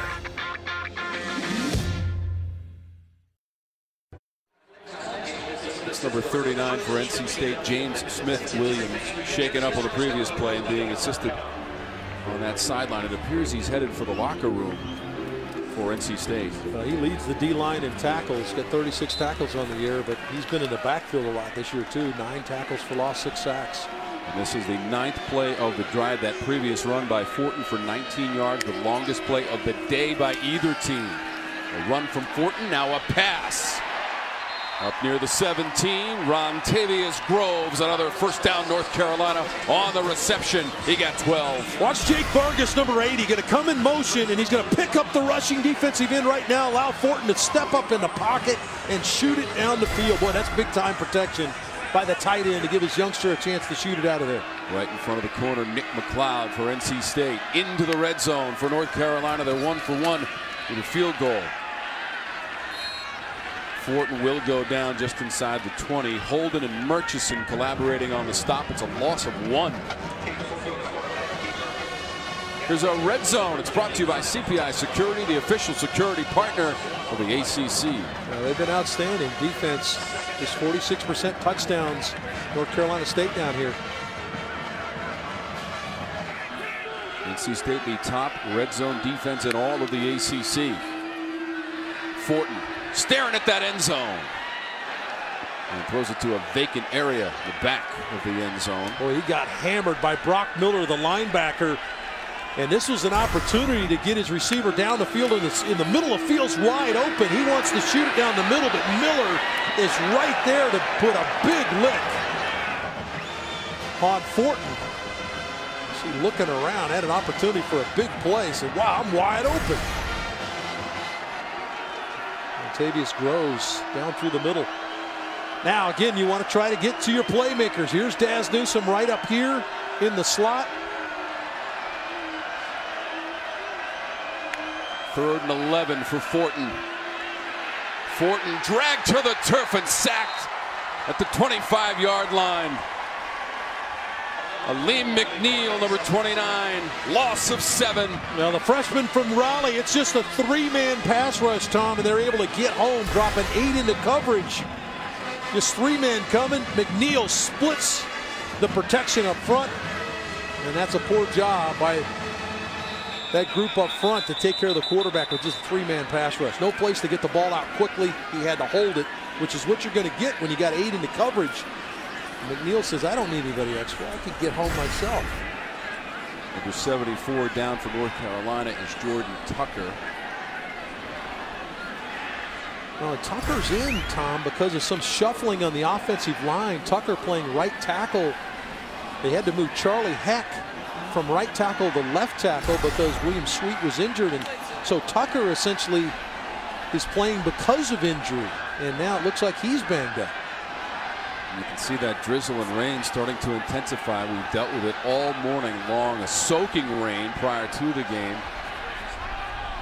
Some of the field conditions being adversely affected by those weather conditions and the off and on rain. And it's cold too, Dave. It's 38 degrees and it's getting colder. So while they attend to Tucker, who is now being helped off the field, let's test your knowledge with today's Aflac game trivia. Yeah, Aflac, who are the 4 ACC quarterbacks with 3 seasons of more than 3,000 passing yards? We'll be back with the answer in just a moment. Big hint, I can tell you one of them is playing in our game today. Huge hint. And good to see Tucker was helped off the field as well, Dave. Yes, it is. But they will have to be doing some jostling even further on their offensive line, Tom. North Carolina responds to that. Yeah, this attempt from Jones, Dave, is going to be 43 yards. He has already made a 24-yard field goal. That also in the second quarter. He had missed his previous 3 before that make. 43 yards away, Freeman Jones. In the drizzle of Chapel Hill, it is good. 2 for 2 for the senior Freeman Jones. Boy, that's impressive now with the wind swirling. How wet it is out there. For kickers, you're standing on the sideline trying to stay loose, got the jacket on. Does an excellent job of coming in and delivering. Take a look at the operation. Good snap, good hold. That's what you're looking for as a kicker. You want it to be clean. Did a nice job of doing his calibrations, Tom, to play that wind. So let's go back to Charlotte, see what's coming up at halftime. Well, 5 games in action early in week 13. It is rivalry weekend. We're going to talk about it all. What stood out? Right now, what about Eric Dungy? Thrown for 272 yards, but accounted for 4 touchdowns, 3 rushing, 1 passing. Eric Dungy finishing his career right now with a bang. Yeah, Syracuse up at Boston College. We're going to have all the highlights for you. Coach is going to break it down. It's all coming up at the half. Guys, for now, back to you. It's always a great weekend now when you start talking about all the college football that's on. And a lot of times we talk about it, a lot of times it's thrown out just cliche, you throw the records out the window. But it truly happens when you get these scenarios where you get teams together that their rivalry is more involved than what's going on in the conference. It's just this game, this day. We know they're going on all over the country. And we're going to get a chance to see some of that at halftime when Katie and Tommy break it down for us. Our rivalry today, Carolina and State. There will be no return. The 108th meeting and 58th meeting here in Chapel Hill between the 2 programs. All right, educate me here now. All right, once again, Dave, our Aflac game trivia. Aflac, who are the 4 ACC quarterbacks with 3 seasons or more of 3,000 passing yards? Told you about Ryan Finley playing in our game. We've got 3 others and another one, an NC State legend. Yeah, you could figure that Rivers would be a part of it. You might have known that Taj Boyd was there, but how about Brad Kaya? I'm not sure a lot of people would have gotten Brad Kaya out of mind. You would have got that one? I mentioned it in the truck yesterday when we looked at it, Dave. What are you talking about? After you read it, you saw it. But yeah, how about those 4 guys? It's really slinging. This is Gillespie on the rush, diving for the line to gain at the 35-yard line, and a first down. Reggie Gillespie and 10. Well, you'd like to run the football in these conditions, Tom. Going to be difficult to throw it, but North Carolina has limited the run game for NC State. Even though their concentration has been more on the passing game, they're going to have to lean on the run game. Can Gillespie get it going? Just 70 total yards prior to that rush of only 2. And NC State is a team, Dave, that averages 459 yards per game, 3rd in the conference. Now that average, if they can uphold that, would be a school record that was set back in 2003. Well, it's a team that has played really high-level offensive football over the last several years, but certainly this season has been the highest level with their passing game and these outstanding receivers. Now they're going to have to do a little bit more ground attack. Just 28 yards passing for Ryan Finley. Trying to add to the total. Has an open man over the middle. Move made down to the 45. And Thayer Thomas got by J.K. Britt, 18 yards. Well, it's a good job of finding the hole in the zone. Sits it down in the zone, and then Morrison's going to miss the tackle. And Thomas does an excellent job of stepping up the field. And Thomas is a redshirt freshman from Wake Forest, North Carolina. Nifty move near midfield. And this is Gillespie for a short game. Just one for Gillespie. Does have a touchdown run. Shuttling personnel in. He thought Eli Drinkwitz trying to change personnel. Come in with the tight end set right here. Keep an eye on that clock as well. Just a minute and a half to go. Stumbling down near the 40 is Ricky Person, although NC State does have the full complement of timeouts in the late stages of this second quarter. They'll try to milk the clock down here, yet try to put some points on the board. So now 3rd down in a medium situation. Trying to get Thayer Thomas back in the game. He's kind of their control receiver right here. He's the guy that made the catch on the last play. Harmon, Myers, Amezi in the game as well. Issues on 3rd down for both teams so far in the game, and certainly the weather contributing to those numbers. Now a whistle stops play on 3rd and 7. First charge timeout. North Carolina State. 30-second timeout. NC State has taken the timeout. To 57 seconds. Okay, get in the game with the ACC Quarterback Challenge app presented by Coyote Tractor. Test your skills, throw a pass, compete as your favorite ACC team. Download it for free today in the App Store. We've had fun all season long with that Coyote Tractor Quarterback Challenge app. There was a lot of coaching that went along with you. Didn't do much. Never took with you. I don't know why. I'm working on it, Dave. I'm working on it. It's funny that the very first bit of that video was us playing the challenge here at Kenan Stadium, because we did the game against Pittsburgh, which right now the only conference win for North Carolina, and it came against the Coastal Division champs. Yeah, against Pitt right here in a game where both teams ran it at a high level. We'll get a chance to see if Pitt can take care of business in Miami later on today. North Carolina beat Pittsburgh 38-35 back on September 22nd right here at Kenan Memorial Stadium. It is 3rd down now. Got Gillespie in the game, the senior running back, to help protect. See if North Carolina comes any kind of pressure here. 3rd and 7 from the 42 of North Carolina for NC State. Finley was looking left all the way, and now that pocket crumbles. The ball came out. It's picked up and advanced. Finley lost the handle. It's still going to be a loss of a yard as Malik Carney came in, and that ball came out. Let's take a look at the stunt up front. Carney going to start out wide. Now stunts back to the inside. They call it an ET stunt. Tackle inside, inside, tackle outside. Ball raked out. Is that Bradbury that scooped it up, the center? It was Bradbury, 65. Yeah, big time player right there. Bradbury, one of the best centers in the conference, but he couldn't run for a first down. 37 straight starts for Bradbury. There is an NC State Wolfpack player shaken up. Justin Witt is number 67 and a sophomore from Chicago, Illinois. This is so tough on linemen, Tom. This happens all the time, and the toughness these guys play with both offensive and defensive line, because players fall on the back of their legs. We just saw it happen to Tucker on the last drive for North Carolina. Now watch what happens here is he gets whipped around. Carney's body falls on the back of Witt's legs. These guys are flying blind most of the time on what's going on behind them. It's good to see the big fella walk off the field there. Yeah, that last play, Dave, was not credited as a sack, but the North Carolina defense is bringing the heat.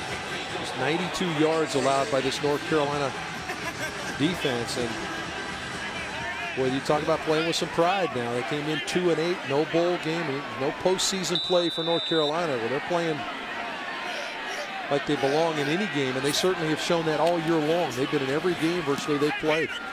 A.J. Cole with the punt. NC State trying to cover again, and this one goes into the end zone.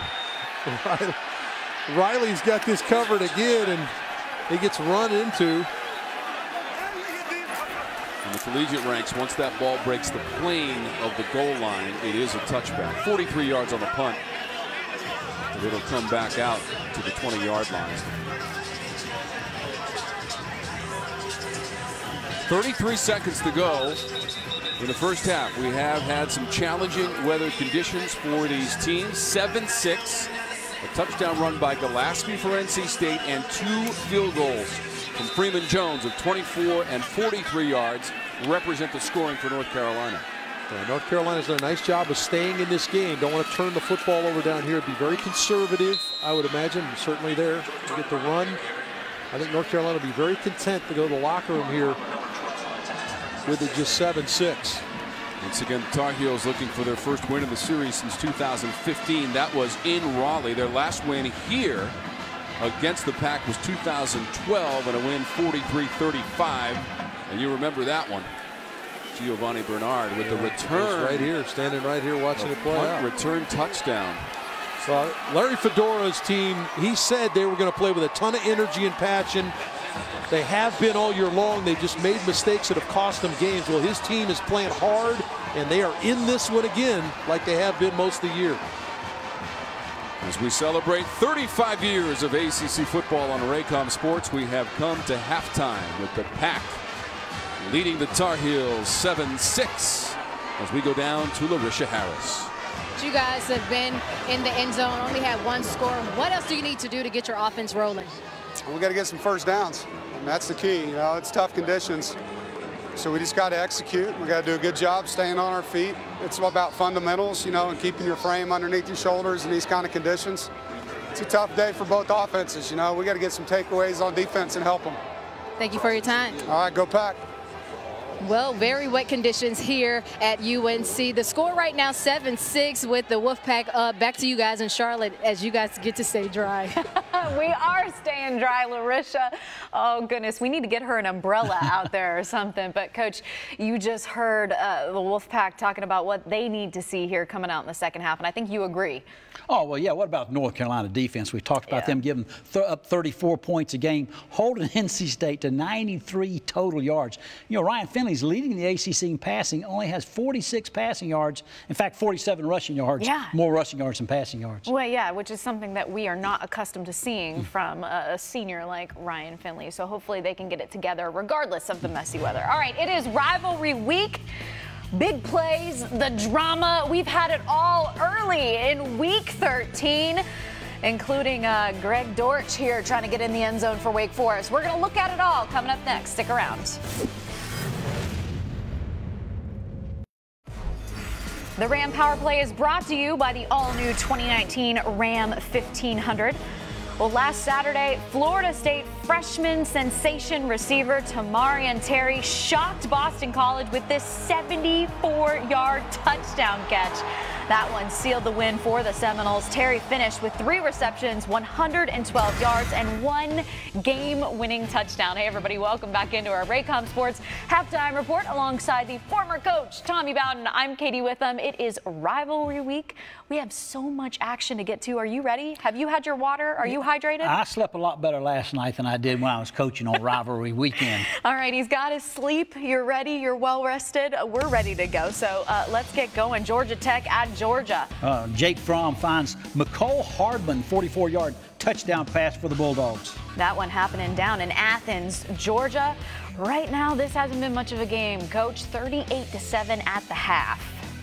Let's move on. Up in Chestnut Hill, Massachusetts, number 20 Syracuse taking on Boston College. I believe this was Eric Dungy's first play from the line of scrimmage. Finds Sean Riley on a 75-yard touchdown pass. Boston College, as you can see, obvious blown coverage. Well, and this has been a back-and-forth series. BC got the better of the Orange last year. No surprise that the Orange are up on BC now. Let's move along and head to Tallahassee, where the number 11 Gators are in town taking on the Seminoles. Yeah, here, Michael Pirine, 74-yard touchdown run. Florida State has an unblocked defender in the hole, steps up to the wrong gap, and here you can see the results with the Pirine run. Florida State coming into this one had won 5 straight in the Sunshine State rivalry. Right now, though, it is 13-7, Gators on top. Wake Forest in town taking on the Duke Blue Devils, and what a game it's been for Jamie Newman, the true freshman quarterback. I tell you, I'd be giving the Wake Forest quarterback coach a raise here. I would too. Jamie Newman, first time playing this year, finds Greg Dortch on that touchdown pass. Yeah, 15-yarder. Wake Forest on top, 28-7. Well, last week, a big win over Wake Forest was the Pitt Panthers. They clinched the Coastal Division for the first time ever. You have won Pitt's first Coastal Championship. And we look forward to being with you in Charlotte. Yes, sir.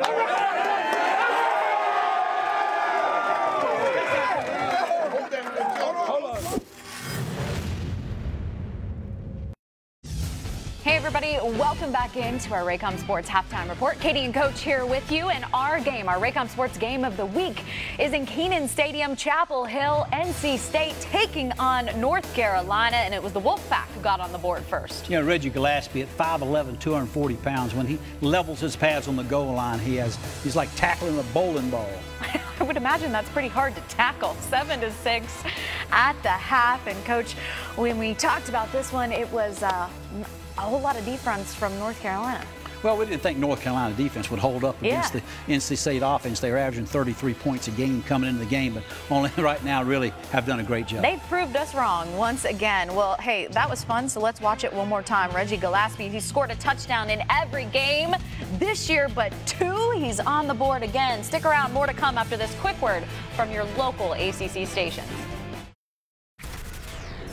Welcome back. Geico presents the best of the ACC. Greg Dortch has been electric all season for Wake Forest. He leads the team and the ACC in receptions, all-purpose yards, as well as punt return average. While Clemson defensive end Cleveland Farrell leads the ACC in sacks with 10.5 on the year. The junior defender looks to cap another great season in his fantastic career.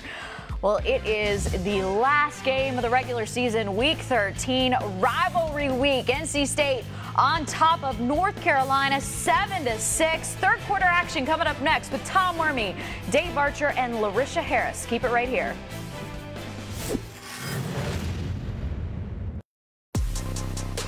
For 13 weeks, 30 Seconds to Mars has kicked off each of our broadcasts with their song Hail to the Victor from their new album America. Thanks to the brothers Jared and Shannon Leto and their multi-platinum selling band for getting us started in style every Saturday.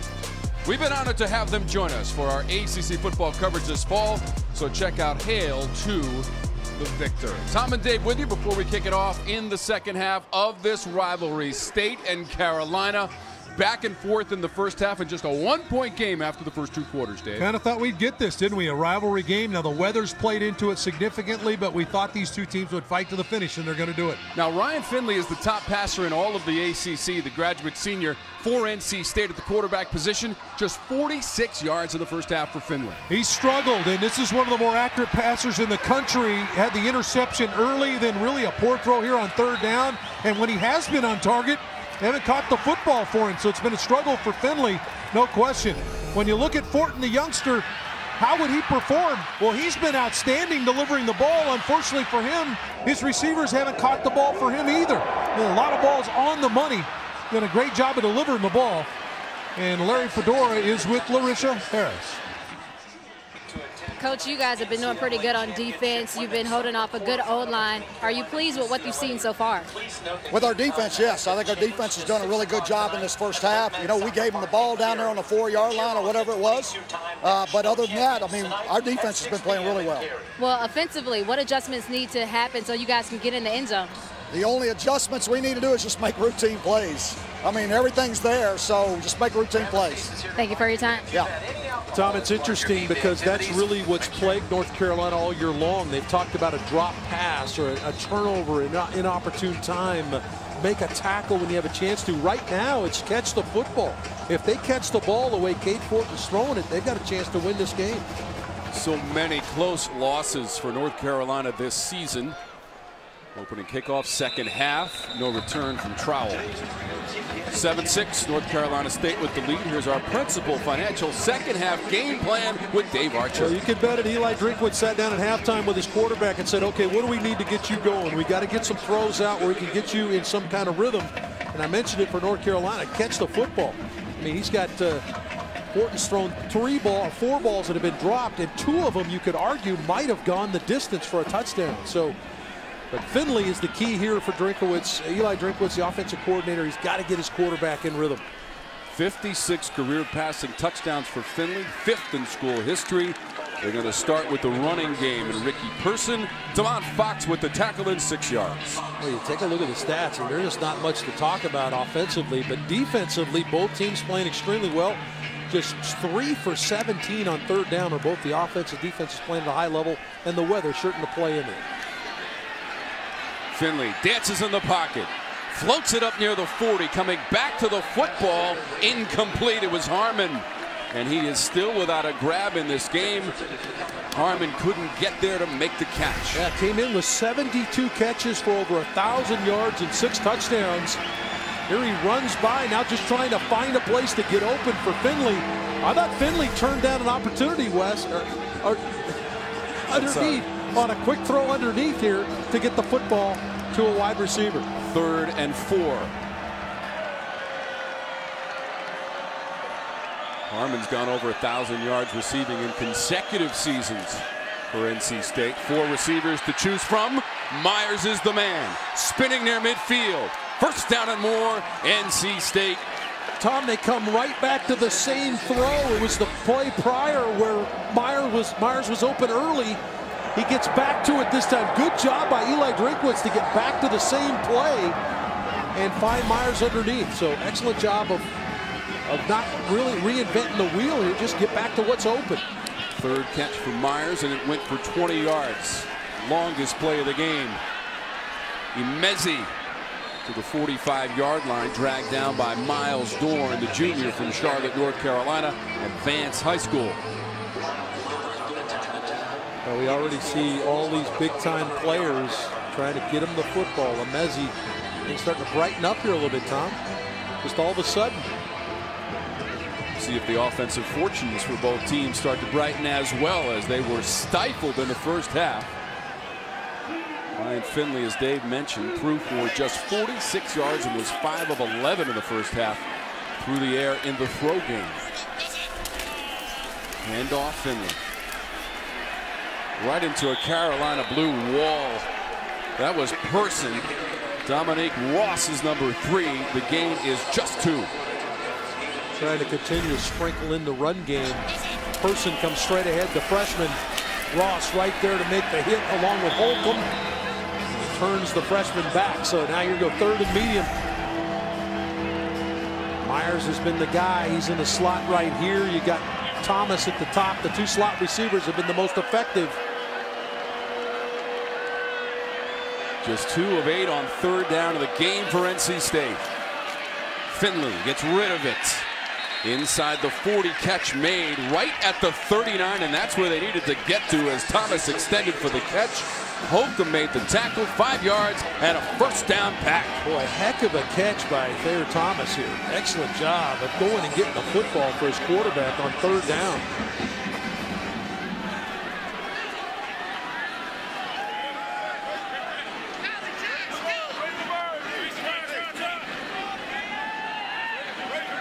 First and 10 from the 39 for NC State. Ryan Finley graduate student from Phoenix, Arizona. Directing this offense, Reggie Gillespie gets the call. Gets about 3 or 4 on the run for Gillespie. Oh, heard Dave Dorn with Larissa Harris when he left the field at halftime. She was talking to him about what do you need to do to get your offense going. He said, we need to get some first downs.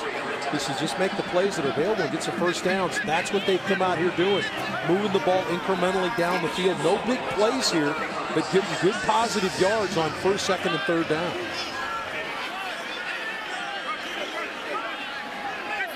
Gillespie in motion, now settles in behind Finley. They're going to run it down to the 30. With Gillespie, who got 5. Davies, 5'11", 235 solid pounds for the senior. Yeah, he's a bowling ball, and he just comes downhill, runs hard. Last year they had Nyheim Hines, and Hines went off in this game a year ago. Ran for a big chunk of yards, 196 yards in the game. Hines also had a couple of rushing TDs in that victory. 33-21 at home against the Tar Heels last year on November 25th. I would expect the Gillespie coming downhill again here. Ottenreef, the tight end, is in the game right here almost as a lead blocker. Very similar formation they used to get in the end zone. It's going to be Finley on the keeper. He's got enough. So Ryan Finley, enough to get the first down. Had a couple of rushing TDs in the victory last year, 33-21 against the Tar Heels. In fact, a total of 5 rushing touchdowns for NC State against Carolina with a win last year in this rivalry. Again, looking to the sideline. This is what most offenses do now. If you work from the line of scrimmage, line up, see if they give you the look. If they don't, then you get out of it. Finley from a secure pocket into double coverage. Down to the 5. Kelvin Harmon has his first grab of the game. First and goal, NC State. Well, best throw of the day by Finley. Excellent job to win to the outside versus press coverage. Dorn trying to get there from the safety spot, but that's a big-time throw by Finley. Easily his best throw of the day.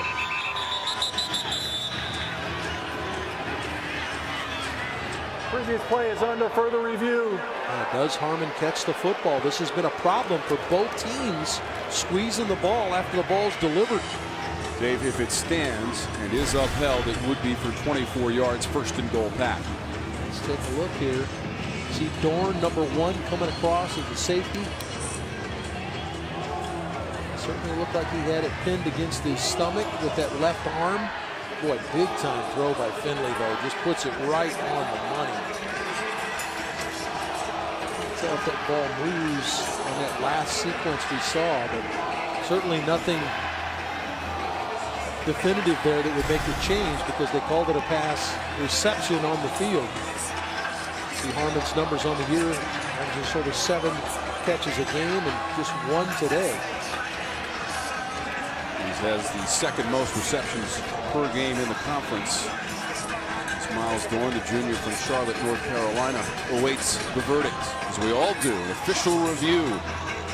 And the ruling on the field was a catch by Kelvin Harmon of 24 yards. If it stands, it's his first grab of the game. By the way, NC State has 3 conversions on third down on this drive. They only had 1 conversion on third down all of the first half there. Exactly what Coach Dorn talked about. We need to put some first downs together. After further review, the ruling on the field stands. Yeah, nothing definitive there would have showed you he did not keep that ball pinned to his stomach with the left arm. So, big play. Needed to step up. You're going to have to make some plays like that in this tough day weather-wise because both teams are ganging up against the run game. This is going to be the 11th play of the drive for Dave Doran's team after the Harmon catch is upheld. First and goal from the 4-yard line, leading 7-6. Gillespie had 2 rushing touchdowns a week ago against Louisville. Finley still has it. Throws it into the end zone. It falls to the turf and it's incomplete. Kelvin Harmon was the intended receiver. Greg Ross, number 35 for North Carolina. It's a little boot play. Watch Angeline, the tight end, come open right back here. There he is. Right there, Angeline wide open. Finley decides not to throw it. and tries to come back to the inside to Harmon. Good coverage on the backside by Ross. But he had an opportunity to get Angeline the ball in the back of the end zone and just didn't see him. 21 passing touchdowns this season for Ryan Finley.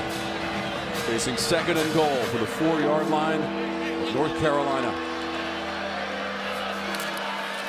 They're going to try to run it right side into the end zone. It's Reggie Gillespie from 4 yards away. His 2nd rushing touchdown of the ball game.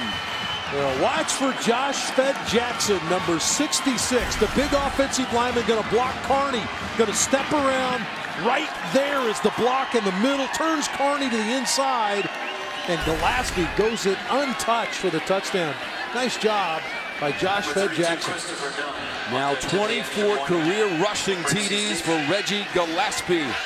The senior from High Point, North Carolina, into the end zone for NC State, up 14-6. Made some adjustments at halftime. The Wolfpack in a tussle with their rival. They are on the board again at 14-6.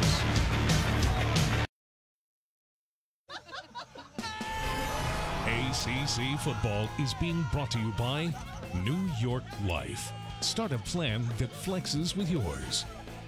By your Carolina Ford dealers. By Coyote Tractor. By Hardee's. And by your local Toyota dealers. Toyota, let's go places. Some hardy tailgaters for this rivalry. Even old St. Nick is here too. How about that? And Mrs. Claus, I might add. Was a little soggy day for tailgating earlier today. I would say that NC State thinks that. Doesn't he wear red? Does he wear red? Not in Chapel Hill, he doesn't. Anthony Ratliff-Williams on the return. He will be dragged down shy of the 25-yard line.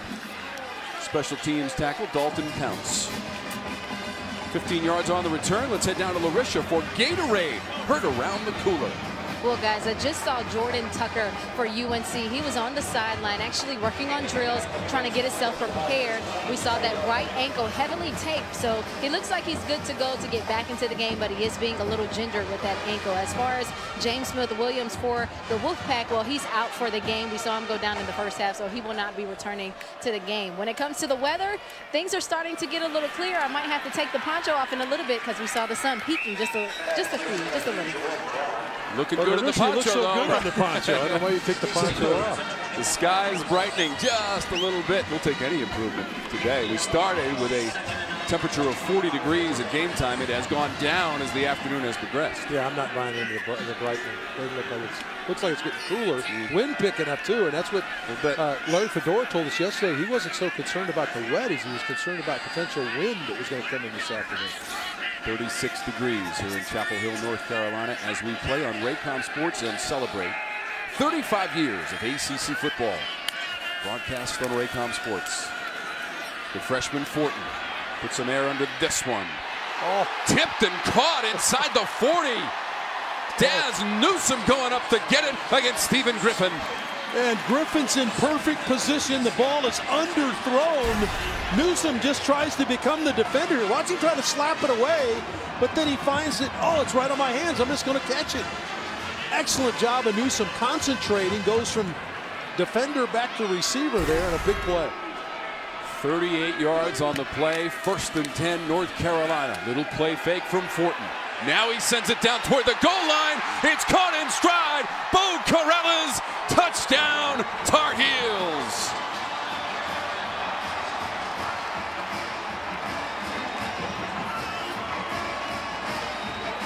And we talked to these coaches and some of the players. They said that they brightened up a little bit when they saw Fortin was going to play quarterback because he's got a big arm. He can shoot it down the field. These receivers said, hey, we better run the routes a little better. A double move right there, slant and go by Corrales. Got the young corner Smith to bite on it, the freshman, and over the top with the big-time throw. First TD toss of his career for Cade Fortin. Second TD catch for Corrales. Well, Larry Fedora said, hey, just make the plays that are there. Make the plays that are available. Fortin to Corrales, and the Heels are right back in it.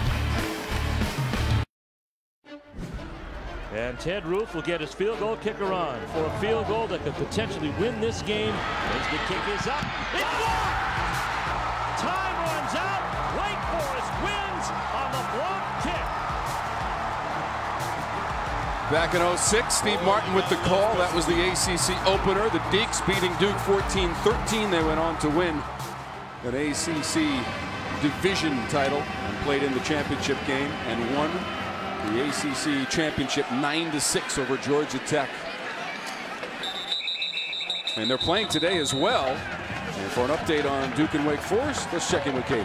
This studio update is presented by Hardee's. Try an all-star meal. Duke in trouble. Yeah, here Daniel Jones intercepted by Nasir Greer, then returned 20 yards for a touchdown for the Demon Deacons. 31-7. They're just about to kick off the third quarter, guys.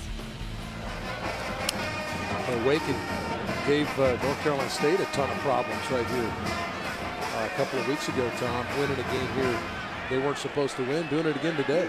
A title in 06 for Wake Forest, first since 1970. And they won the ACC championship game. We already have our combatants for next Saturday in Charlotte, North Carolina at Bank of America Stadium. It's going to be the Clemson Tigers, Dave, going for 4 in a row against the Pittsburgh Panthers. Who had Pittsburgh winning the Coastal this year? Yeah, Step forward. Nobody did. I think everybody thought Clemson would be there. Who was going to match Clemson, and it turned out it was the power running game of Pat Narduzzi's team. It's going to be an interesting matchup. Panthers, by the way, started in conference play 1-1 because they lost right here on this field in late September to North Carolina. Its lone ACC victory. Myers has the catch. Morrison the tackle, 4 yards. We talked about that matchup for the ACC championship. Now Pitt's got and North Carolina and Clemson still has some work to do, but Quadre Olison has been outstanding.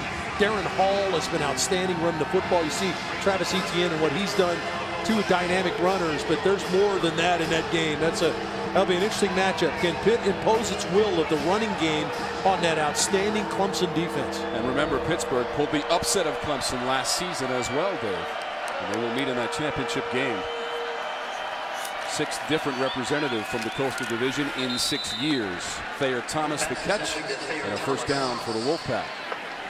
ACC standings are brought to you by PNC. Make today the day. Yeah, there's the Atlantic, and you see Syracuse had an excellent year. Boston College had a great year. Those 2 teams playing each other. NC State has been good as well. And there's the Coastal.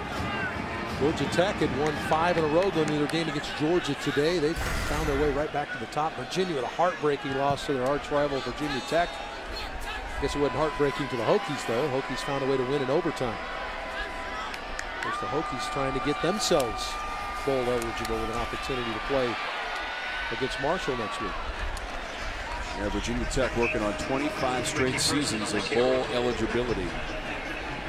Some of these teams had it because of the inclement weather. Obviously, the horrible hurricane that came through the Carolinas, it affected a number of teams. Virginia Tech being one. That was a game you were actually going to do. ECU at Virginia Tech lost that game in the 3rd week of the season, and so they pick up a game against Marshall to get their 12th game of the year. Yeah, NC State also, Dave, had a game canceled at home on September 15th against West Virginia. Would have been a heck of a matchup. I think a lot of the people in the country would love to see Finley and Will Greer go head-to-head. 9 teams are bowl eligible out of the ACC, and that includes NC State, 5th straight season bowl eligible under Dave Doran. Now what's happening here is North Carolina State kind of incrementally moving the ball. They're mixing the run and the short passing attack in, and it served them well so far. 3 third down conversions at the last drive, trying to get it done again here. Finley faking the pitch, running past midfield. Ryan Finley. Wow, Finley, you see that number 15, Tom, you think, that wasn't Tommy Frazier, was it? No, he didn't. I don't want to do that. I don't want to do that to him. One of the great option quarterbacks for Nebraska. The little play fake, little fake pitch, turn it back to the inside, gets the first down on the option. Something you don't expect if you're North Carolina. Certainly don't expect Finley out on the edge running the ball. NC State has not missed on 3rd down in this half as they drive it to the North Carolina side of the 50 with a fresh, piping hot set of downs. Again, the weather conditions continue to get a little bit better, a little bit brighter. Finley steps up and throws. inside the 35-yard line to Kelvin Harmon, who beat Patrice Rene in that secondary for North Carolina. Now it's a big-time route by Harmon. Watch him push, make it look like go. Rene gets out of there, starts running, and then he breaks down and comes back along the sideline. Of course, hours and hours of practice with Finley. Ball right on the money. 100 yards receiving last week at Louisville for Harmon. 6th time this season. He's gone for 100 or more receiving. Into the secondary, toward the goal line. Gillespie fights off the defender and takes it to the end zone for NC State. And he's got the hat trick. 3 rushing TDs. Well, when you get the passing game going, and give Eli Drinkwitz a lot of credit, mixed a pass, short passing game, running game, get the throw down the field, excellent block in the middle on Holcomb, the middle linebacker, and then Gillespie, it's like trying to tackle a fire hydrant. Just runs right through with an arm, with a little stiff arm, shoves it in the end zone for his 3rd of the day. So Gillespie, who had 3 touchdowns in total last week, has 3 rushing today. 21-13 NC State. Well, a slow first half, but both offenses have sped up, and Gillespie in the end zone for the 3rd straight time. Back after a word from your local ACC station. Spiller left side, breaks a tackle to the 10. C.J. Spiller, see you later. Spiller into the end zone, dive, touchdown Clemson. Touchdown, C.J. Spiller. Spiller has run for a touchdown, thrown for a touchdown, caught a touchdown pass, and he's done it all. Our good friend and colleague Tim Brandt with the call. C.J. Spiller, what a day. Clemson on their way to the ACC title game. First full season for Dabo Swinney, who took over for our colleague in the studio, Tommy Bowden. That back in '09. Another classic moment in the last 35 years of college football on Raycom Sports. Anthony Ratliff Williams with the return. Exchanged a couple of texts with my old partner Tim Brandt here yesterday, and boy, Tim was a big part of college football, not just the ACC, but college football, but certainly here in the ACC, both ACC football and basketball. I want to wish him and Janet all the best this Thanksgiving weekend. The College Football Playoff Rankings Day brought to you by Progressive Insurance, 3 from the ACC. Yeah, Syracuse doing battle right now at Boston College. Looks like they're on their way to potentially another victory. Pitt, big battle with Miami and South Florida coming up. It's a big run past the 40. Going for broke is Javonte Williams, and he takes it up the right side for 22 yards. Stopped by Smith. Javonte Williams has really come on late, Tom, with its running back core. And they got a heck of a set of running backs coming back next year for this football team. Talk about Carter's a sophomore, Williams a freshman, Antonio Williams a junior. It's a good core of backs. 7 carries, 49 yards. Javonte Williams. Fortin with poise and timing on schedule. And caught by Brown. De'Ami Brown, who has been open most of the day and has dropped virtually everything that's come his way. He squeezes this one. And Fortin kind of guided this into him. Excellent job by Brown to squeeze the ball for a big play. 21 yards on that previous connection. Fortin to Brown. You start to see Fortin get those quarterback legs under him here in the second half, Dave. He's already thrown the TD pass to Corrales. Well, that's a good point, Tom. I think that he needed some fortune to go his way. He made some good throws in the first half. They were dropped. But he still stayed accurate. He's putting the ball on the money. Hanging in the pocket. This one is kind of wounded and flying as he got hit in the throwing motion. Take a look at the pressure on the quarterback here coming off the edge. Looks like Isaiah Moore, for 41, the linebacker, comes in and puts the pressure on Fortin. He was looking to take another shot. That meant he had to hold the ball a count longer, which allowed Moore to get home, the redshirt freshman. First incompletion of the half for Fortin. Now 4 of 5 throwing. They'll run with Brown. Turns the corner. Down the sideline. Bashes into a defender at the 10. Jordan Brown on the rumble and run for North Carolina. And Jordan Brown says, oh, wait. Hey, by the way, I'm part of that blocking. I'm part of that running scheme as well, as he's another back that comes back again next year. Jordan Brown finds some room along the edge. 24 yards for Brown. Trying to stutter step his way to the outside, and he can't do it. He was tracked down by Jarius Moorhead number 31, and there's some post-whistle discussion. Yeah, Moorhead does a good job of coming up in the safety spot, or this is going to be a touchdown. And North Carolina playing at their pace. First time we've kind of seen North Carolina playing with the tempo they want to play with. Every coach we talk to that plays with tempo, and both these teams do, first downs are the prerequisite to that. North Carolina's got it going in this drive. Third trip to the red zone. Field goals in the 2 previous chances. To the goal line. And in for the score. Javonte Williams has a North Carolina touchdown from 8 yards away.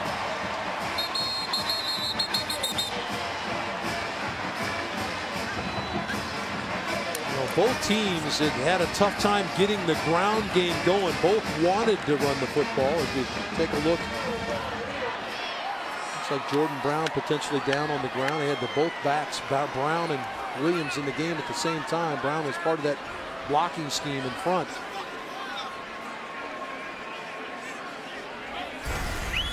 Let's take a look, see if we can see what happens with Brown. Number 2, there he is in front blocking. And once again, you get a player fall on the back of his legs. Just got rolled up from behind. You'll see it, number 2, out in front, trying to help his running back mate Williams get into the end zone, and he does.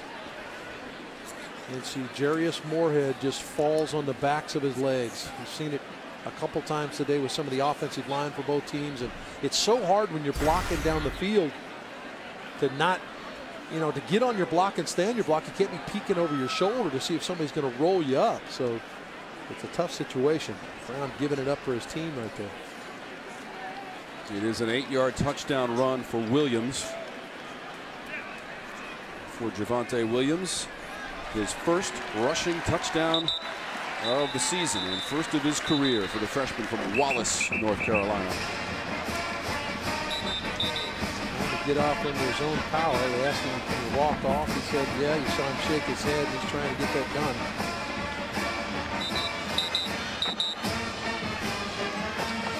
Well, you're at that point in time now where Larry Fedora looks up and says, you know what, we need to make this score even, so going to go for 2 right here. Well, Javonte Williams has been a big key. He's the back here. Here is Daz Newsome. They love him in the jet sweep. For 2 in the tie. Fortin looks back the other way, has a man, it's caught. 2-point conversion, Carl Tucker, and we're tied at 21.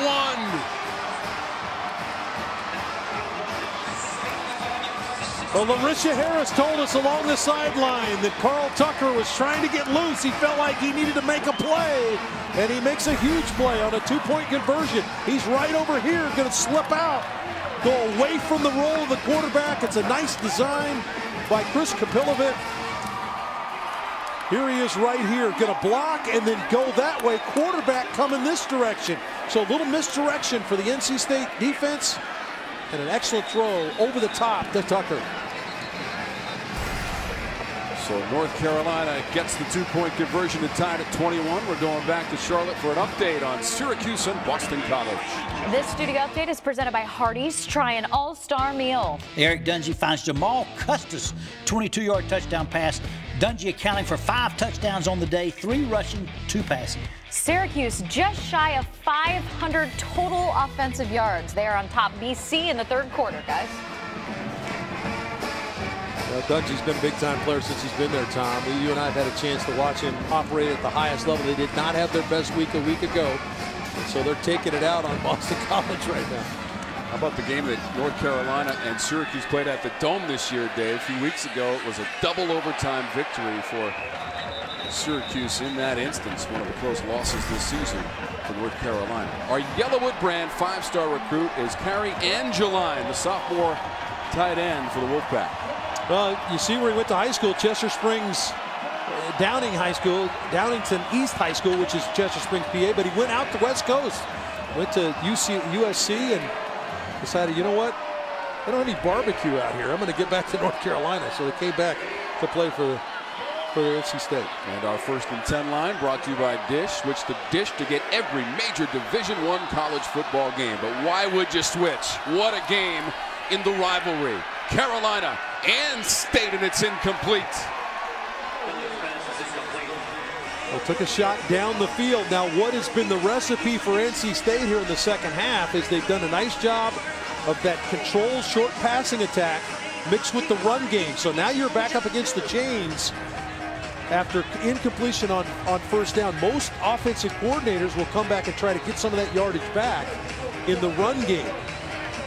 Let's see where Eli Drinkwitz decides to fall here to try to get themselves back to a third down and manageable situation. They'll go empty, Tom. Finley's pass. Caught at the 30, advancing past the first down marker is Kelvin Harmon. J.K. Britt forced him out. 15-yard gain, and we go down to Larisha. Well, the momentum on the Tar Heels sideline has been unbelievable right now. We know when we were talking to the coaches, they kind of told us that this is a more aggressive rivalry between the two teams, you know, both schools on the different end of the spectrum, and they clash, and that this game can actually be a momentum builder heading forward into the next season. And as you guys see, we're all tied up now, and the guys on the sideline, where they are really extremely happy about what's going on right now. It's a rivalry that has been owned by NC State recently. We talked about it, Tom. They've won 3 of the last 4, 8 of the last 11.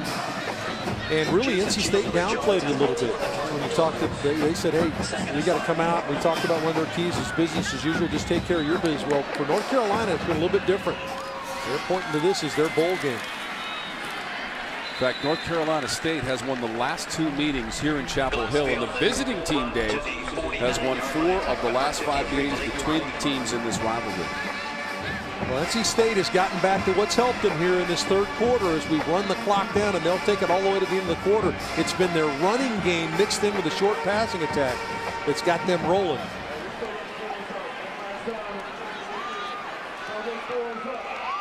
So that will end the third quarter. Our first and only tie at 21 as we head to the fourth.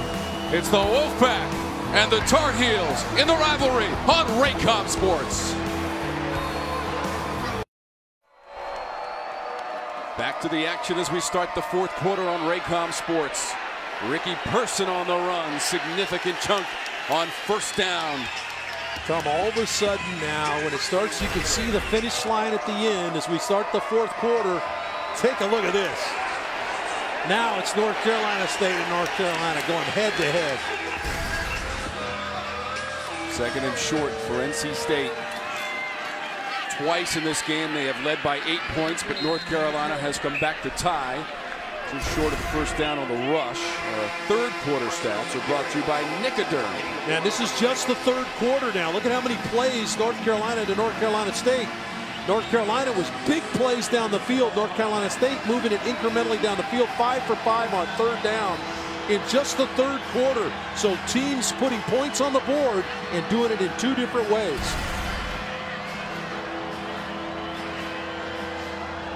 Now this is an opportunity. They've been running the football some effectiveness. You expect Gillespie with Ottenreith, the tight end, transferring back in to lead through. 5 for 5 on third down in the second half. Not this time. Here comes the Carolina defense. Turning back Reggie Gillespie. It's a loss of 1.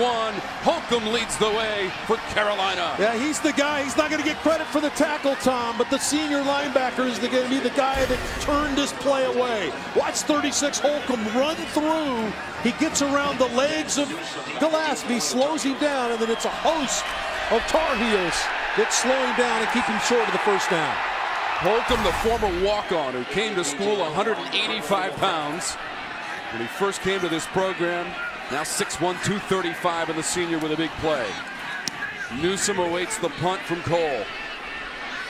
Newsome misplayed it and then fell on it at about the 8-yard line. 34 yards on the punt. There is no return. We'll step aside for a moment. Tied at 21.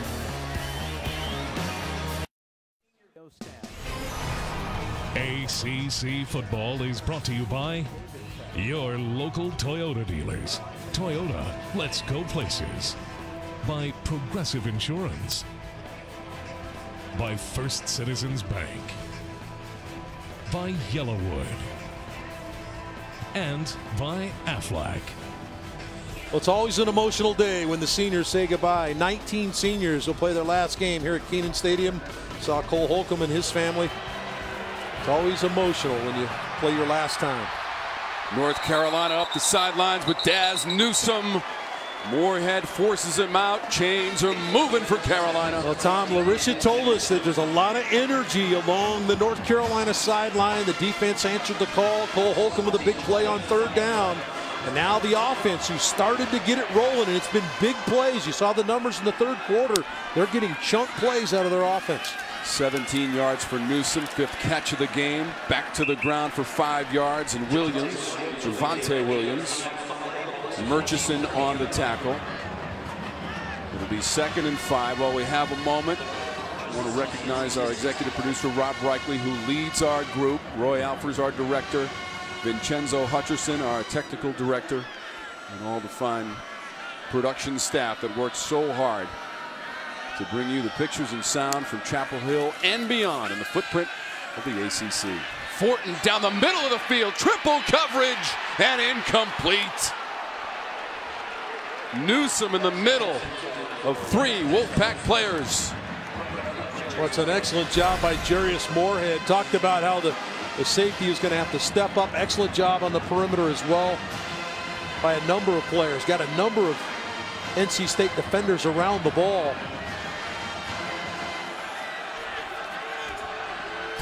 Tipped off of the hands of Griffin. This is the first 3rd down attempt of the half for North Carolina. Scoring drives of 76 and 75 yards prior to this one. And now a whistle stops play and a timeout taken by the Tar Heels with 12:02 on the clock here in the 4th quarter. We're tied at 21. Timeout on the field on Raycom Sports. Another explosive play. I've seen it all now, Tom. Touchdown, James Conner. And Otawo scores down the sideline for the Panthers. Mahoney up the middle. Touchdown, Kenan. We have a new record for combined scoring, and the ACC Network has handled both broadcasts. 137 points, Dave Archer. Syracuse and Pittsburgh. Amba Otawo had 5 touchdowns for the Orange in that game. It was a fun game to do, no question about it. Although Pittsburgh got the victory in that instance. This is caught. Ratliff Williams shoved out at the 20.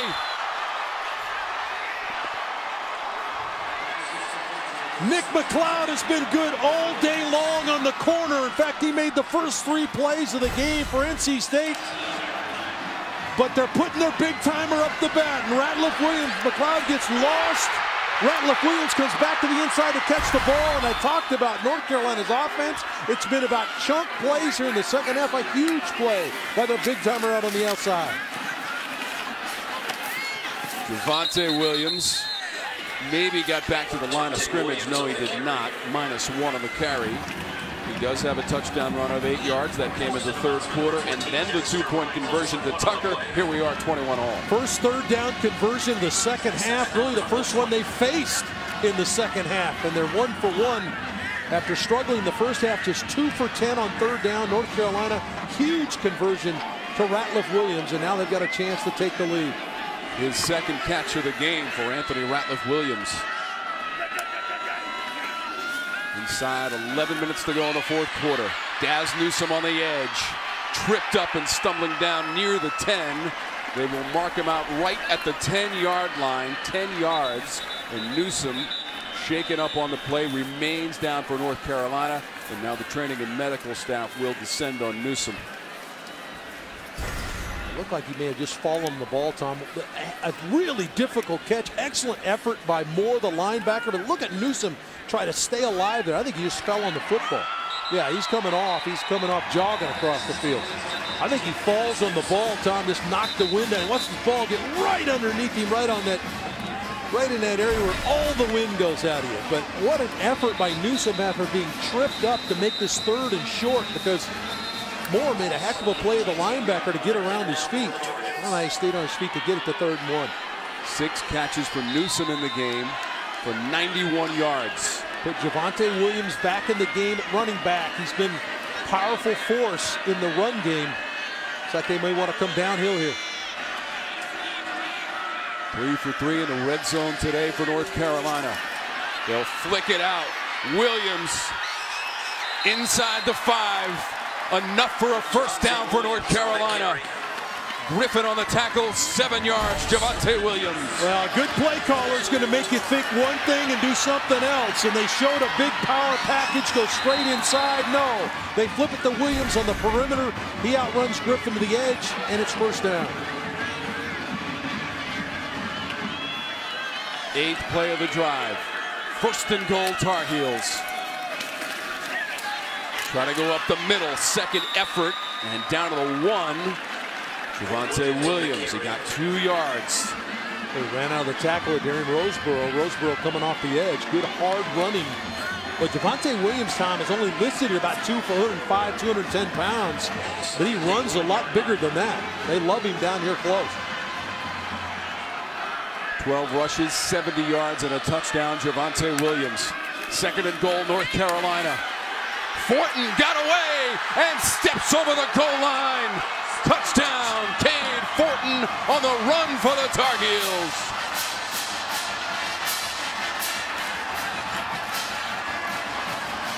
Well, zone read play, and Coach Chris Kapilovic, the offensive coordinator, told us we're going to pick and choose when we're going to run Fortin. Coming off the injury, excellent read in the zone read, and he steps in just inside the pylon, and North Carolina has the lead. First rushing TD of the season and career for Cade Fortin. He's got a passing TD, and his rushing TD from a yard out gives North Carolina its first lead of the football game. Well, the freshman quarterback talked about his arm and how he can sling it. He's got some athleticism too, and he's got his Tar Heels in the lead. Places. If you're North Carolina, that place you're going is the end zone. 3 possessions, 3 touchdowns. From a yard away, it was Fortin taking it in. 28-21, North Carolina in front for the first time. Time to go to our Charlotte studios and update Florida and Florida State. This one's brought to you by Hardee's. Let's head to Tallahassee where they're in the red zone, Coach. Florida State trying to make something happen. DeAndre Francois, picked off by Trey Dean III, returned 44 yards to the Florida State 48-yard line. But remember, the season doesn't end today. They've got Louisiana Monroe to keep those bowl streak alive. Florida State has won 7 of the last 8 against Florida. Our 1st and 10 line brought to you by Dish. Switch to Dish to get every major Division I college football game. 1st and 10, NC State. 5 receiver set for Finley right out of the gate. Surveys the landscape, passes incomplete. Emezi was the intended target. Bell defending for North Carolina. Well, John Papuchis said their whole practice this week was to attack the NC State perimeter players, to take away the throws for Finley, put him in an uncomfortable situation, make them run it to beat us. That's what John Papuchis said, and they've done a nice job in the secondary. Second-year defensive coordinator John Papuchis, also the defensive coordinator at Nebraska from 2012 to 2014. This pass is complete near the 30-yard line. Jacoby Myers.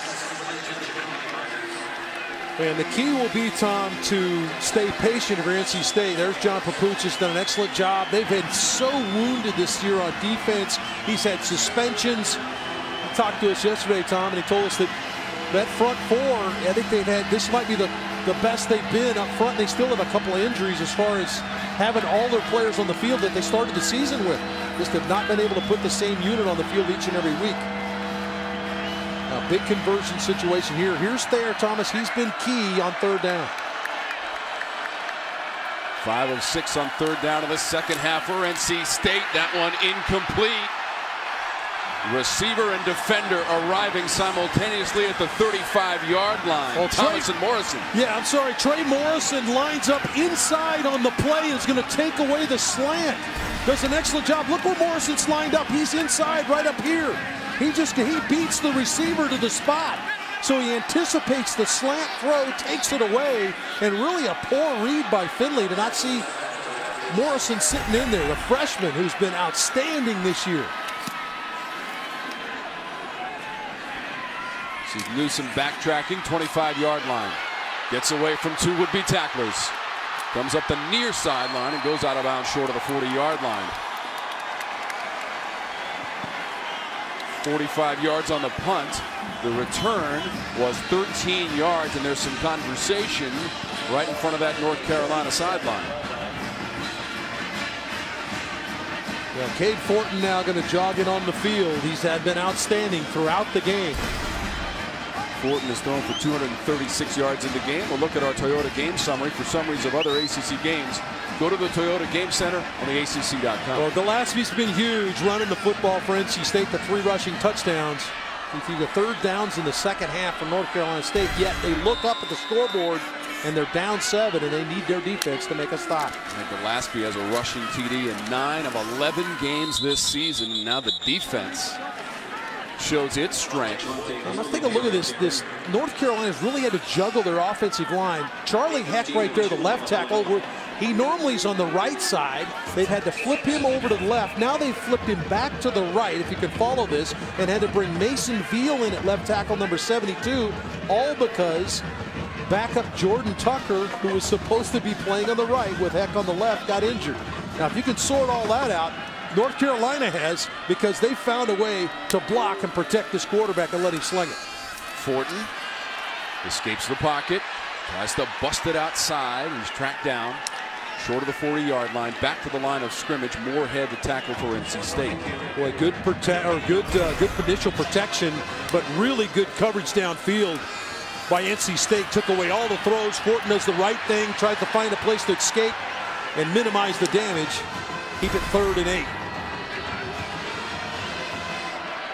4 of 12 for the Tar Heels in 3rd down conversions today. Although they have scored touchdowns on all 3 of their possessions in the second half. Fortin, those edges bend in, and Fortin can't connect with Brown. He tried to grab it with the right hand. Boy, I like the call, though, to get receivers running away from the defenders. De'Ami Brown is open underneath and just too tall with the throw as Fortin. So North Carolina State does what they needed to do. They needed a defensive stop. They got it. First 3 and out of the half for North Carolina. Lent is in to punt. Well, Carolina's been close. North Carolina's been close here on some block punts. This guy right here is the guy to watch if they're coming with the block. Thayer Thomas, the deep man, at his own 20. Approaching the 7-minute threshold of the 4th quarter. Thomas wants the fair catch, an emphatic signal, and a made catch at the 25-yard line. And we'll be back after a word from your local ACC station. Very important that he does not try to drive this football and give Bernard time to catch it and sort things out. Bernard will take it at the 26. He's got a wall. Look out. Bernard, will they catch him? Giovanni Bernard is gone. Touchdown, Carolina. 73 yards. Wow. Tim Brandt says he's got a wall, Dave Archer. Tim Brandt, and our colleague Mike Hogwood on the call of that game. Over the middle, Myers in space and across midfield. Boy, good read by Jacoby Myers, because he finds a crease in the defense. He's on the same page. Watch him adjust the route and go back to right in there. Just went inside the defender. Did a good job of getting his head around. He realized he was open right now. He did not wait to get to the top of the route. He got his head around right away. He was on the same page with Finley. And a big play for NC State. They have not been able to have many of those here in the second half. 27 yards on that play. They go for the trick play down the middle of the field as they threw it off to the edge, and the pass is incomplete. Thayer Thomas tried to connect with Person. Let's check in with Larisha. Well, guys, Cole Holcomb has been very, very strong for the Carolina defense, and it's been very evident of his strength. We heard head coach Larry Fedora talk about how strong he is, saying that he is the biggest guy on the team, well, the strongest guy, I should say, on the team. But I do know that Cole Holcomb prides himself on being a gym rat. That's what he told me. He says working out helps him free his mind and makes him feel as if he's accomplished, everything he set out to do. Former walk-on. Yeah, he's been big today for him. Finley spins out of the pocket. Attempted one-handed grab inside the 20. Jacoby Myers. Saying he landed on the line. This is an unbelievable one-handed catch by Myers with Finley out of the pocket here. We're gonna have to we'll take a look. Does he land on the out-of-bounds line? speed. His elbow looked like his elbow might have been inbounds on the catch. The knee comes down before the elbow, and I was going to say, Dave, watch that right knee. Yeah, the right knee. We know from John Madden, the knee equals 2 feet, Tom. I've heard that before. Jacoby Myers hopes that math works out for him. Got a timeout here, which will allow the guys upstairs to potentially look at it a little longer. And while we wait, we're 7 days away from the 2018 Dr. Pepper ACC Football Championship game. Get your tickets now. Purchase a 4-pack, receive 4 $5 Bojangles gift cards and 4 ACC hats. Reserve your 4-pack today. The matchup is set. Pittsburgh and Clemson next Saturday. Charlotte, North Carolina, Bank of America Stadium. Again, the previous play under review. Twist and grab. Jacoby Myers. Was he in bounds? ACC Championship Day on Saturday. Yeah, it has a chance to be a really good game. Both those teams have work to do today to stay unscathed. Pitt at Miami, and of course the Palmetto Classic between South Carolina and Clemson. Clemson's won 4 in a row against their in-state rival. Take a look at this sideline shot again, right Tom. here. Yeah, no question about it. Jacoby Myers makes the catch, but does he keep the right knee in bounds? Jeff Heeser on the headset.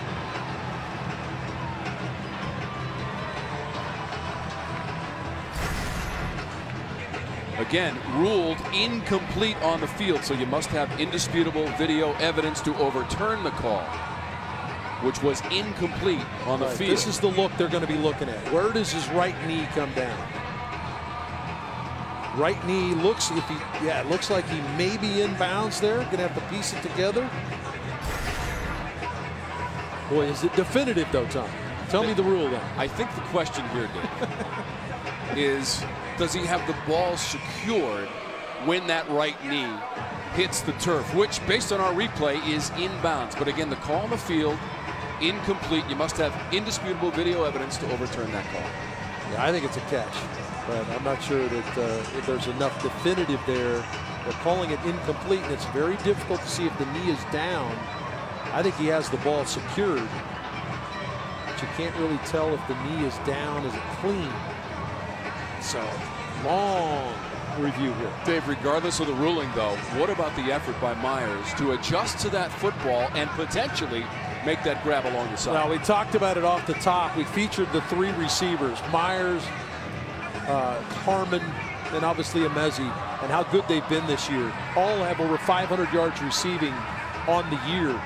And I asked Dave Dorn, I said, can you categorize the guys? And they talked about different words. And I could give me one good word for Jacoby Myers. He said reliable. He's the most reliable guy we've got. When the ball and the game might be on the line, this guy steps up every time he's called upon. And certainly, with inside 6.5 minutes to go, trailing by 7, the game is certainly on the line. And they went to old reliable here. Did he get the knee down? So again, the replay officials in the stadium are working in conjunction with the command center in Greensboro, North Carolina, the ACC offices, making sure they get this call correct. And the ruling on the field, incomplete pass with Myers out of bounds as he tried to maintain control of that ball. If the play is reversed, it would be his 7th catch of the game and take him up to 75 catches on the season, Dave, and close to 100 yards receiving in this game. We'll work on that officially, but right now we're waiting on the ruling. This is perhaps one of the longer reviews we've experienced all season long. Usually when it takes this long is there's going to be a change of what they called on the field, and it was called incomplete on the field. This will be an indication they've got to get the clock, the yardage, where the ball's supposed to be spotted, all in place here.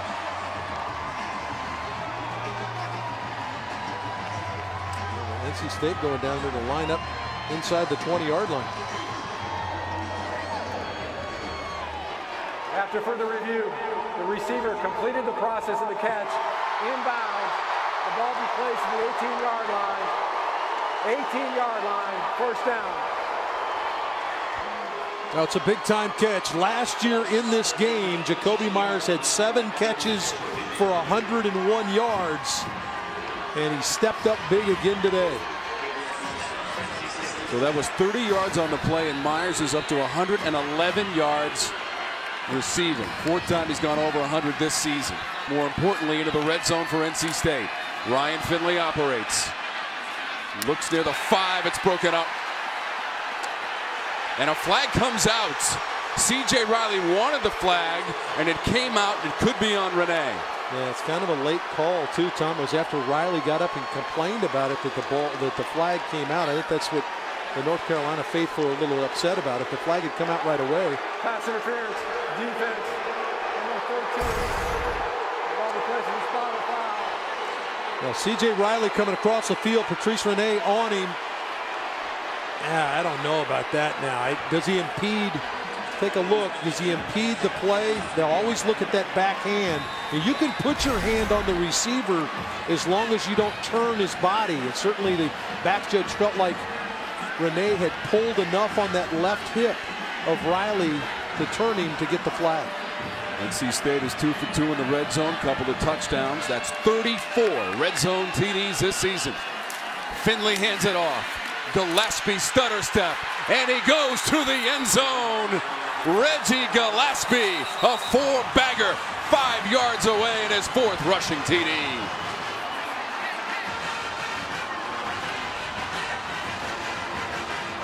Well, what a great answer by the Wolfpack. The circus catch by Jacoby Myers along the sideline, and then the power of Reggie Gillespie. And we're an extra point away from this thing being all knotted up with just 6 minutes to go. That's a career high for rushing touchdowns in a single game for Reggie Gillespie. He now has 4, 3 of short yardage, and in the third quarter from 34 yards away for Gillespie. Dunn ties us up, 28 all, and an even 6 minutes to go in the Carolina State rivalry. The senior running back, Reggie Gillespie, running the football. It started out, little shift to the offensive line. Let's get our big guy the ball. Powers it in from 1 yard out. Then another short yardage play. Got a great block on the edge, and Gillespie's in for his 2nd rushing touchdown. And then you see the speed. Trying to wrap your arms around that big, tough running back. He's in for his 3rd touchdown. And how about, as Tom just called it, a 4-pack, a 4-bagger. Hammers it in the end zone for his 4th touchdown of the year. He's got 15 rushing touchdowns, Tom, on the year. 26 career rushing TDs for Gillespie, who crashes into the end zone. 7 TDs in the last 2 games. 6 rushing, 1 receiving, Reggie Gillespie. A good couple of weeks, hasn't it? Well, they need him to come up big. And you know, the 2 games prior to the ones that we did a week ago against Louisville and today against North Carolina, he was shut out as far as TDs were concerned. Well, it was made up for it. Yeah, and the running came very grudgingly, did it in the first half. We showed you a couple of short rushes for touchdowns that Gillespie had. This game was 7-6 at the half, and it was just the 1 rushing touchdown for Gillespie. He's got 3 here in the second half. Tied up at 28. Newsome carving his way up to the 19-yard line as he stumbles down. Des Newsome on a return for North Carolina. 5:55 to go in this rivalry.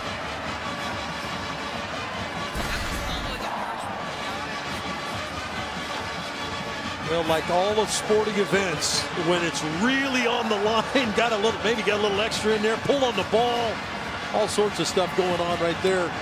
But as you get to the back end of these rivalry games, Tom, and it being this tight, this is where that fever pitch starts to come out for both teams, and it becomes more important maybe than it was when you kicked it off.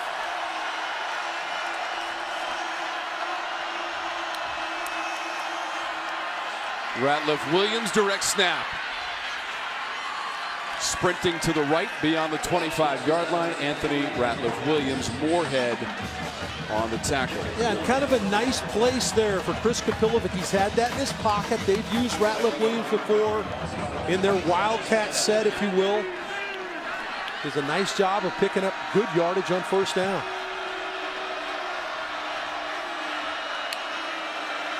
Second and short with Carolina. It's going to be a first down, bursting past the 30-yard line, Javonte Williams.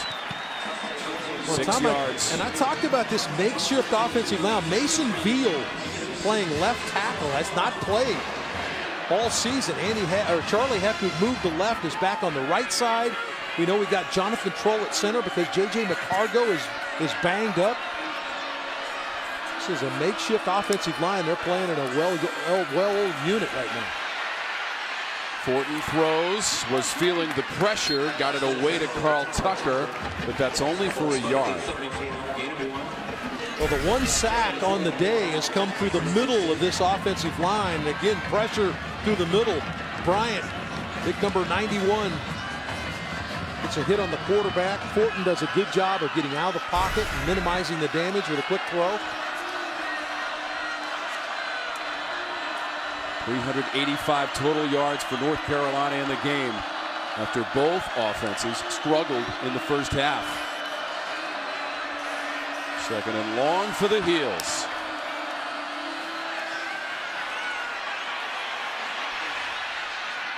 Fortin's pass short of the 40. De'Ami Brown came to it. There was activity around the whistle. Look at Brown. Oh, he's in some discomfort there on the field. He got tangled up with Tayshawn Smith, and De'Ami Brown needs some evaluation for the medical staff. He is in some, he's pointing at that right knee, Dave. Yeah, he got twisted there, and then and I think it happens after the fact too, Tom. You know, Brown's got it right here, but this twisting right there is what caused the problem with the right knee, and that certainly could have been flagged and was not. See, it's right here. Okay, he's done. The whistle's blowing, and then kind of twisted him and slammed him on the ground. Probably should have been flagged. So while the medical staff attends to the freshman De'Ami Brown, Coach Fedora, maybe he's looking for that penalty flag. Well, he's certainly upset about it. He felt like the play was over once the forward progress is stopped. You'd like to think that at that point he's saying you got to protect my players. Boy, they've had a lot of injuries here at North Carolina. Quarterback position has just been banged up beyond belief. The defense just been hampered by a lot of young players that haven't played very much playing. Been a frustrating year for Coach Fedora. Tar Heels did, though, Dave, get their second win of the season last week, stopping a 6-game losing streak with a win against Western Carolina, 49-26 here at Kenan Stadium. Yeah, it's good. That's a good football coach, and they've got a heck of a staff here.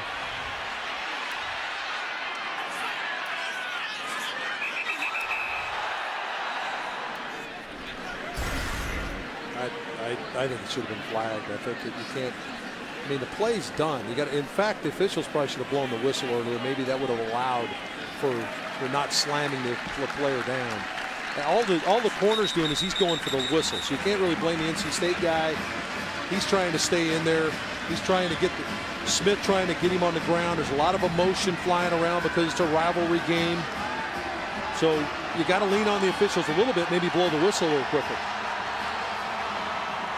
Dave, here's our Honda of the Carolinas matchup to watch. South Carolina Clemson. Well, it's a big uphill battle for the Gamecocks because Clemson realizes what's down the road for them. It's a veteran football team, but most of these teams, like any rivalry game, there's a lot on the line. It'll be the last time some of those seniors walk into Death Valley for Clemson. Trying to get back to the college football playoff and remain undefeated for the Tigers. Here we're tied at 28. 3rd and 5 for North Carolina. 2 of 3 on 3rd down in the second half for the Tar Heels. We're inside of 4 minutes to play. It was a 7-6 NC State lead at halftime. Fortin, pocket deteriorates. He gets out of there and sails it down the field. There is a penalty marker out. Well, I think they're going to get a hold because Fortin breaks the pocket.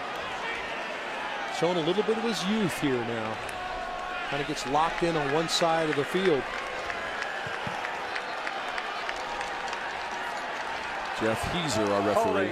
Offense, number 67. That penalty decline. Well, Charlie Heck, the right tackle's right over here, working against Roseboro.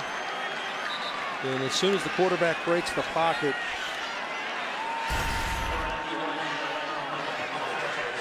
kind of a ticky-tack call right there, I think. But it was an incompletion anyway. North Carolina had forced the play and forced him out of the pocket. So it's going to be an incomplete pass anyway. But a good stand by North Carolina State defensively after going down, getting a touchdown to even the game up. They did another stop. They get it. Second straight possession where the state defense has stopped North Carolina, which scored touchdowns on its first 3 possessions of the second half. Thayer Thomas at the 20, fair catch made, punt of 42 yards. We go back to Charlotte and check in on Wake Forest trying to be bowl eligible. Thank you, Tom. This one is brought to you by Hardee's, and Wake Forest continuing to pile it on. This 12-yard touchdown run by Cade Carney gives him 223 yards on 31 carries, 2 touchdowns on the day. Wake Forest on top 59-7, and if this one stands, they are going bowling, Tom and Dave. Wow, 59-7. Cade Carney going off. What a performance by Dave Clawson's team. How about going on the road, winning here at NC State and at Duke? Gillespie steps out of bounds beyond the 35-yard line and up to the 38. What a day for that young man, Reggie Gillespie, the senior from High Point, North Carolina. 18 yards on the jaunt. Give this big offensive line a ton of credit because they were not able to run the ball in the first half. Eli Drinkwitz has found a way to get Gillespie going, and he's been a monster here in the second half.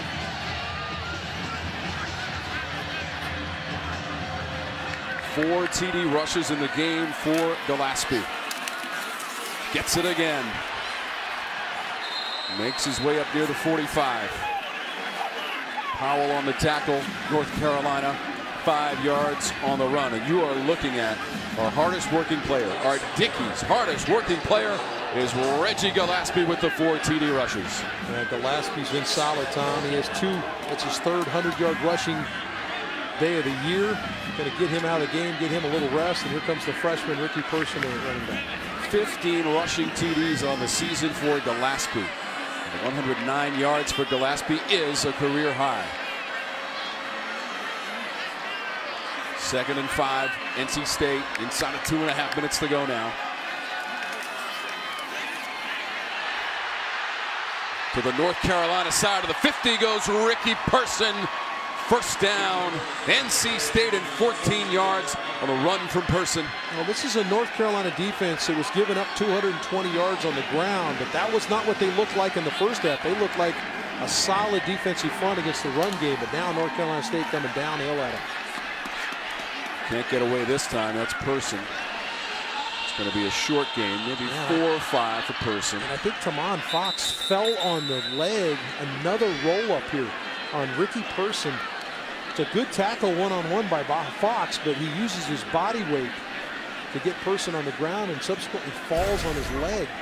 Watch the end of this play. Watch Fox. He's going to use his body to pull him down and gets on that left leg. Trey Morrison came in to assist on the tackle as well, Dave. So they attend to Ricky Person, the freshman from Wake Forest, North Carolina. Christopher Dunn is the freshman from Lexington, North Carolina. The 18 field goals is a freshman record. He's only 2 away from the school record this year, Dave. I believe he's made 10 straight, too, is he not, Tom? 10 consecutive makes. Effort and confirmation on Christopher Dunn. He has made 10 in a row, Dave, and that includes that long field goal of 44 yards, which was made against Virginia at home in a win, 35-21. His last miss was early October in a home game against Boston College from 19 yards away. Good to see Ricky Person up and walking.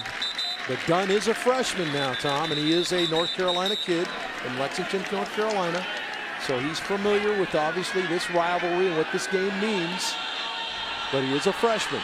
And we are so proud to present this rivalry here on Raycom Sports. We extend huge thank yous to Raycom CEO Hunter Nickel, COO Jimmy Rayburn, all our talented crew, our production staff, our statistician Freddie Kiger, our spotter, the pride of Four-Way Inn, Tennessee, Skip McMillan, and all the support staff and production staff back at our studio in Charlotte, Tommy and Katie, and all the people who worked so hard to bring you these broadcasts over the last 35 years on Raycom Sports. Boy, good call by John Papuchis, the defensive coordinator. Came with a blitz play, a blitz package, and forced Finley out of the pocket. And now they force third down.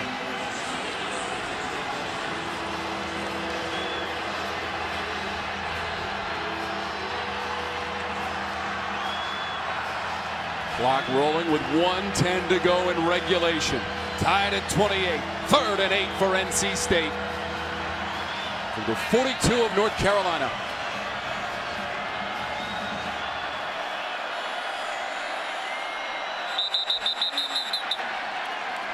Timeout taken by the Wolfpack.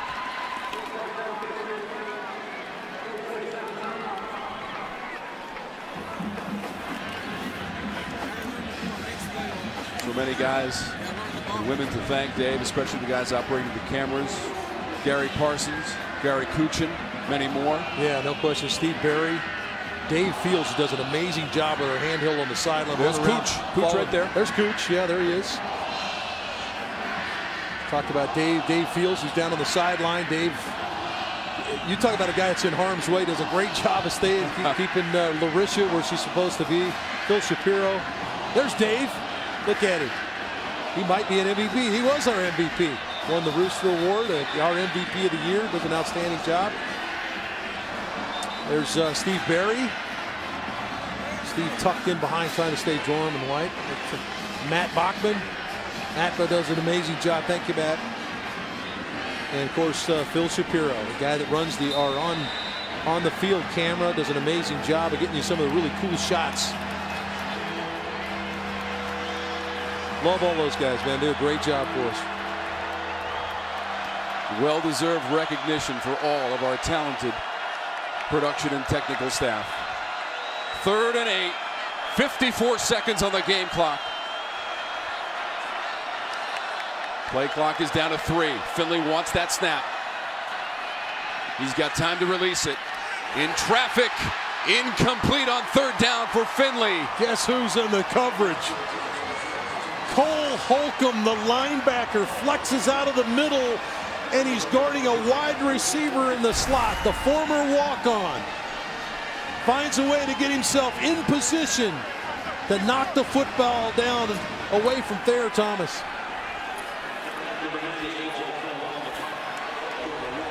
Tight coverage by the senior linebacker in his last game as a Tar Heel. Newsom, the return man. A.J. Cole, the punter for NC State.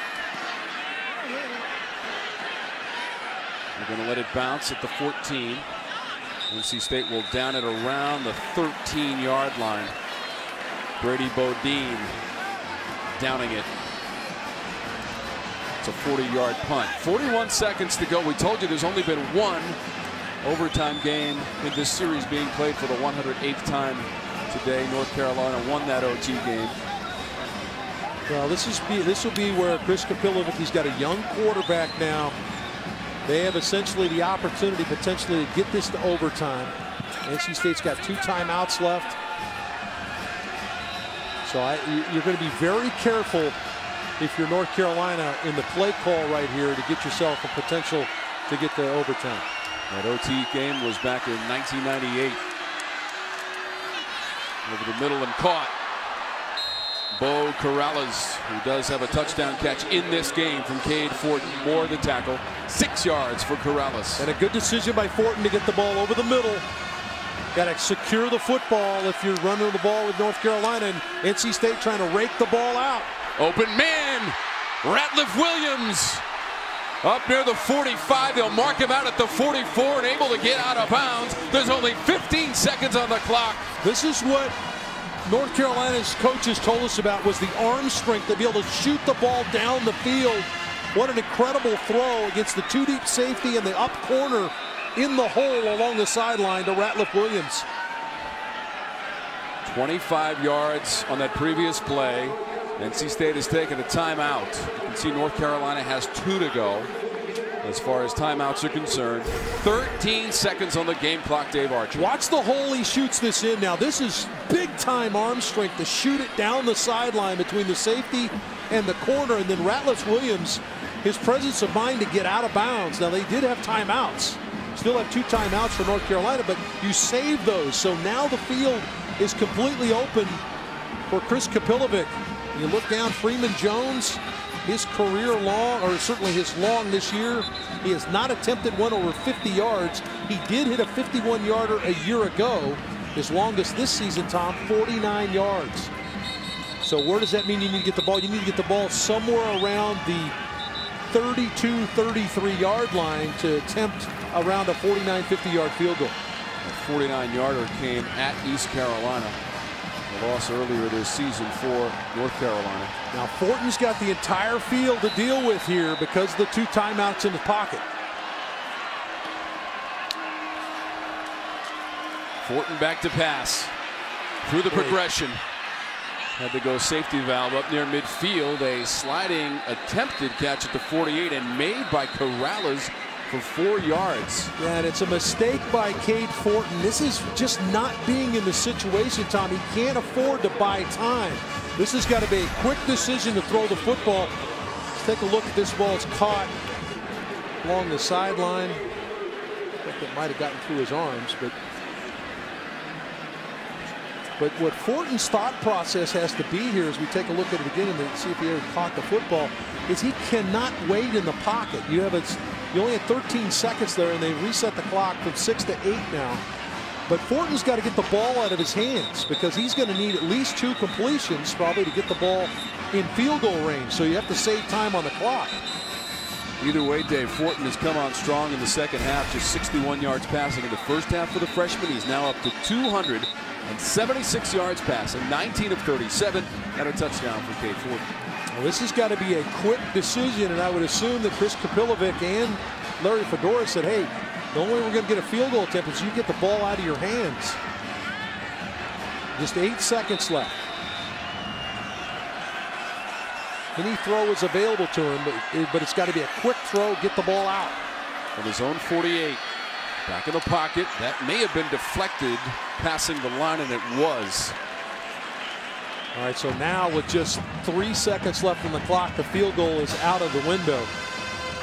And so now you got to see, are you willing to throw the Hail Mary throw? And this is certainly a guy with a big arm that can get the ball down the field.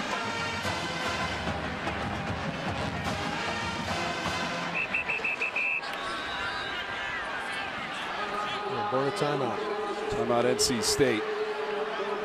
Once again, the Pack has won 2 in a row in the series, 3 of the last 4, 8 of the last 11. But what a game we have been treated to this afternoon, Dave. Quite a way to end a 35-year run, and we may have some bonus football here on Raycom Sports. Certainly pointing that direction, and that's why you get the timeout. Both teams trying to make sure they get the best effort they have in position here. NC State now talking about, okay, this is what you got to do on this play. Knock the football down. There's Ted Roof right there, former defensive coordinator, former head coach in this league. In fact, we saw a highlight package of his Duke team losing to Wake Forest earlier. But one of the great defensive coordinators. He's co-defensive coordinator along with Gabe Huxtable on this NC State team. Hux is upstairs, and Coach Ted's down the field. He's relaying verbally what you need to do, and what you need to do, he's saying, is knock the ball down. Now, can NC State, with their 4-man pass rush, heat up the passer so Fortin can't wait? What you like to do is buy time here and hang the ball. Fortin launches it. Bounces around. And incomplete. And they got what they wanted. If you're North Carolina, you want the ball to bounce up in the air, but just nobody there to catch it. So that ends regulation. We're going to overtime. Tied at 28 on Raycom Sports, Carolina and State.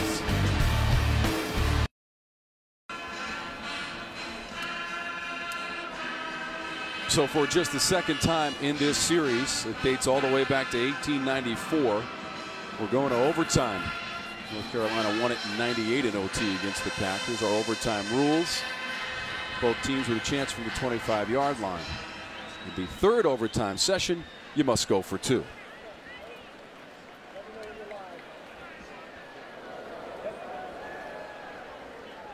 Gentlemen, we're in overtime. Both teams have 1 timeout. Both teams have their challenge remaining. We're going to flip the coin, and we're going to go from there.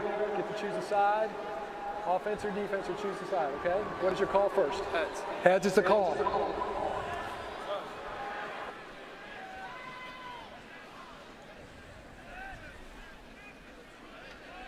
I'll play defense first. Okay. Yeah. NC State has won the toss, and they've elected to play defense. We're going to go this way. North Carolina's 1st and 10. 25 going in. Well, that's the customary decision. If you win the toss, you want to see what you have to do. So you're going to go defense first. Obviously, whatever North Carolina does offensively from a point standpoint, then you respond appropriately on the other side. Gives Dave Dorn's team a chance to sort it out and see what they want to do with the second possession, which would be their offensive possession. Dave, after the first half totals, 92 yards for NC State, 125 for North Carolina. Did you think we'd get up to these numbers in total offense at the end of regulation? Well, it certainly didn't look like that, Tom, and probably no, but both these teams are loaded on the offensive side of the ball. This is explosive players on both sides, and certainly they came to play in the second half, did that offense, after the defenses controlled things early. NC State's allowed over 400 yards to the opposition in 6 straight ACC games, although they have overtime here at Kenan Memorial Stadium. NC State looking for 3 wins in a row in the series here in Chapel Hill. North Carolina looking for its first win in the series since 2015. A good first down play. Just went straight ahead with Javonte. So impressed with him. His ability, the power he runs with between the tackles, and then the speed to the perimeter. We've seen both on display from the freshman. He had the 8-yard TD rush in the third quarter, Dave, and then the subsequent 2-point conversion on the pass from Fortin to Tucker to get us here to 28 all.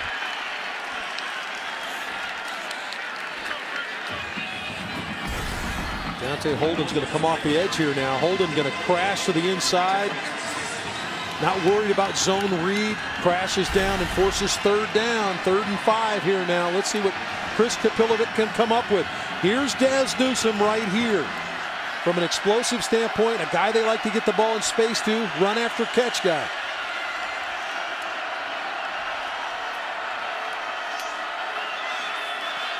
Fortin, quick look left side. Lets it go. It's out of bounds. Well beyond the reach of Daz Newsome on 3rd down. But good coverage by North Carolina State. They played a 2-deep coverage. Safety took away the downfield throw. The corner, McLeod held in the flat. No place to throw it. And here comes Freeman Jones to try to put North Carolina ahead. 2 for 2. Both of those field goals coming in the second quarter when the weather was much worse. Back in the first half where we had a persistent drizzle and rain. That has tapered off here in the second half, and the offensive outputs have been according. 37 yards away, Freeman Jones. It is no good. Now, we talked about how this field has been chopped up, Tom. Tough for a kicker to get his footing. We'll take a look at the operation here to see if he was able to plant his foot and kick it. We see the reaction from the fans here.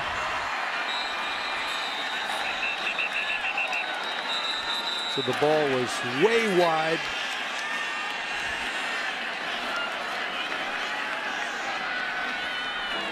Manny Miles was the holder. Looked pretty good, but the first miss of the day for Jones, who had made field goals from 24 and 43 yards away. He missed that last one. 37-yard attempt for Jones. Here's Gillespie trying to fight for a couple. What a day this young man has had. 4 rushing touchdowns for Gillespie, who got 2 in the previous rush. Now, Finley, the senior quarterback, if you're Eli Drinkwitz, you're certainly going to trust him. You know you need a field goal. You've got a guy that's extremely hot, kicking the ball. talked about how he's made 10 in a row. Christopher Dunn, the freshman right there. So what are you willing to do here now? North Carolina's did a good job of taking away the throws down the field, but they have begun to bend to the run game. Gillespie inside the 20. Down to about the 16. 23rd carry of the game. He got 6 yards. That's now 117 yards in the game for Gillespie. 235-pound back. Kind of lived in the shadow of Nyheim Hines from a year ago. Hines had a monster day in this game in Raleigh in their win. And this year it's been Gillespie's opportunity. Now Hines ran for 196 yards in that win a season ago. Gillespie's got 4 TD runs. I think you're going to live with the run game here, Tom. Any points from NC State and they will win the Carolina State rivalry. Well, they changed the play. He looked at the sideline. They changed the original play. Now Dave Dorn's burned a timeout. The only timeout available in this first overtime. Well, as they looked in from the sideline, Finley had a particular play called. Obviously, we're not privy to that call, but they changed the play, which meant the play clock had gotten so low that good job of Dave Dorn paying attention that didn't feel they're going to be up against it to try to get the ball snapped on time. Even though you've got a veteran quarterback, sometimes you got to help him out. Dave Dorn does an excellent job from the sideline managing the clock there. Said, hey, we'll just regroup, get the best play available, and regroup. One more game to play this season for NC State. They will have a home game next week. Yeah, making up for that game they lost, the West Virginia game they lost in week 3.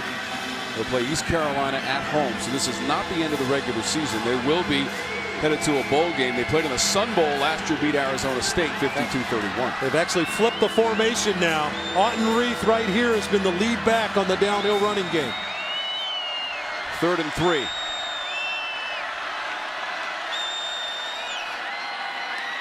Finley inside the 15 and a first down for NC State. It was zone read. Didn't expect Finley to carry the football. That's why you got to be so disciplined on the edge if you're North Carolina, because your responsibility is the quarterback. And North Carolina crashed to take away the inside run to Gillespie, and Finley steps around and gets the first down. And so now it's about ball security. If you're North Carolina State, you're going to hand your big running back the ball. If you can finish this with a touchdown, so be it, but you're going to take care of the football if you're Gillespie. 1st and 10 back. Tied at 28 in overtime. Gillespie has a hole left side. Gillespie inside the 5. Reggie Gillespie. Just good vision by Gillespie. Just going to bounce it to the outside. Nobody home in that run lane there. Ross, number 3, trying to come up and make the play. And this will be a little more of the same. I would expect Gillespie to handle the football from here on out for North Carolina State. 2nd and 2.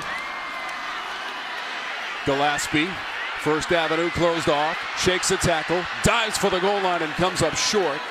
At about the 1.5-yard line, Clark made the tackle. It's going to be a first down though, Tom. 1st and goal now for North Carolina State. And they would like at this point not to have the kicker come on the field. They want to finish the game with their offense.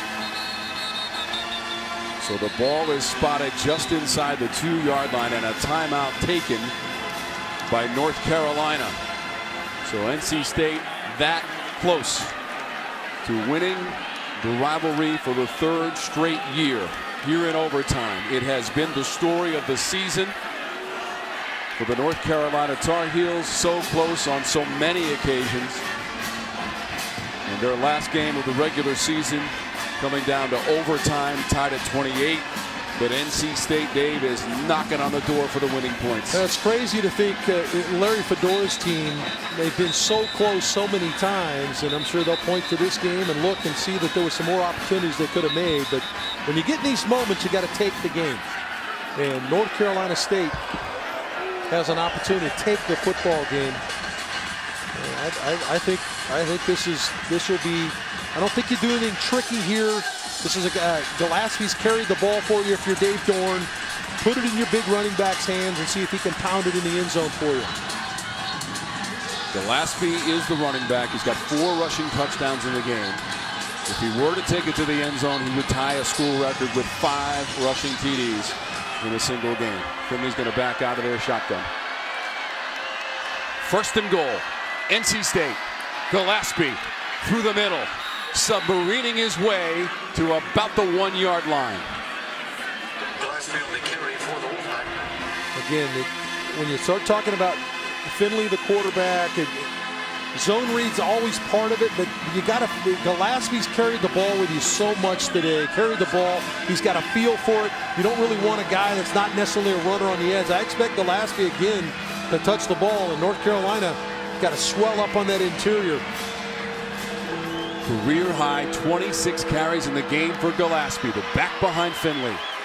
They're going to give it to him. Reggie Gillespie dives into the end zone. The winning points for North Carolina State.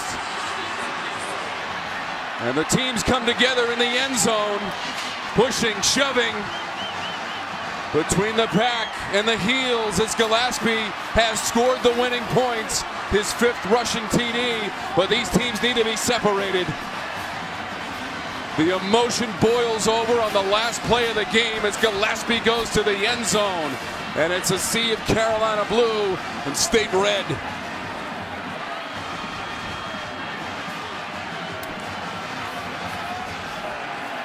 Well, you talked about the emotion, Tom, of both these teams and how much the rivalry means.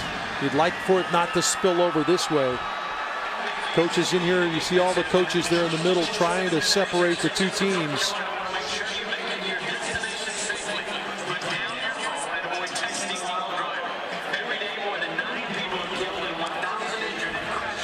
Talk about rivalry weekend and rivalry. These are two teams that don't like each other. We can talk about Duke and North Carolina or some of the other matchups, but this is truly two teams that don't care for one another, and it spills over sometimes into this. But let's take a look at Gillespie. 5 rushing touchdowns on the year, or on the game. His 16th rushing touchdown of the year. And the big fella who's been tough for North Carolina to handle the entire second half finishes it off for the Wolfpack. Gillespie ties a school record with his 5th rushing touchdown, and there you see some of the emotion spill over in the end zone. Dave Doran is celebrating. Meanwhile, in the end zone, the teams clashing and separated by their coaches eventually. But Dave, we spoke to both teams during the course of the week, and you know how high the emotion is in this game. You ramp it up even further when you go into OT. Yeah, and it's interesting, too, because I thought Coach Doran tried to play it down a little bit, but he knew that his guys were going to be ready to play. All right, Dave, here's our performance of the game. It's brought to you by your local Chevy dealers. It is Reggie Gillespie, 5 rushing TDs. Well, they needed power running game because North Carolina had taken away their ability to throw the football down the field, was making Ryan Finley extremely frustrated. They turned to their big senior running back, and he went downhill with 5 rushing touchdowns. 27 carries. Ryan Finley goes out with a victory in this rivalry in overtime. The win, 34-28 in OT. We thank you for joining us as we celebrated 35 years of Raycom Sports presenting ACC football. Well, this is just some of the people that have made all these broadcasts available and made them so fun for us to do. This is truly a family at Raycom, and I hope that it's come across on our broadcast. We care about you guys. We appreciate you being with us all these years, and all the effort that all these people have put in have made these broadcasts as good as it gets. What a way to finish. Proud to bring ACC fans the best in college football for 35 years. We'll see you on January 5th as we begin our coverage of ACC basketball all the way through to the tournament in Charlotte in March. You've been watching coverage of Atlantic Coast Conference football, an exclusive production of Raycom Sports.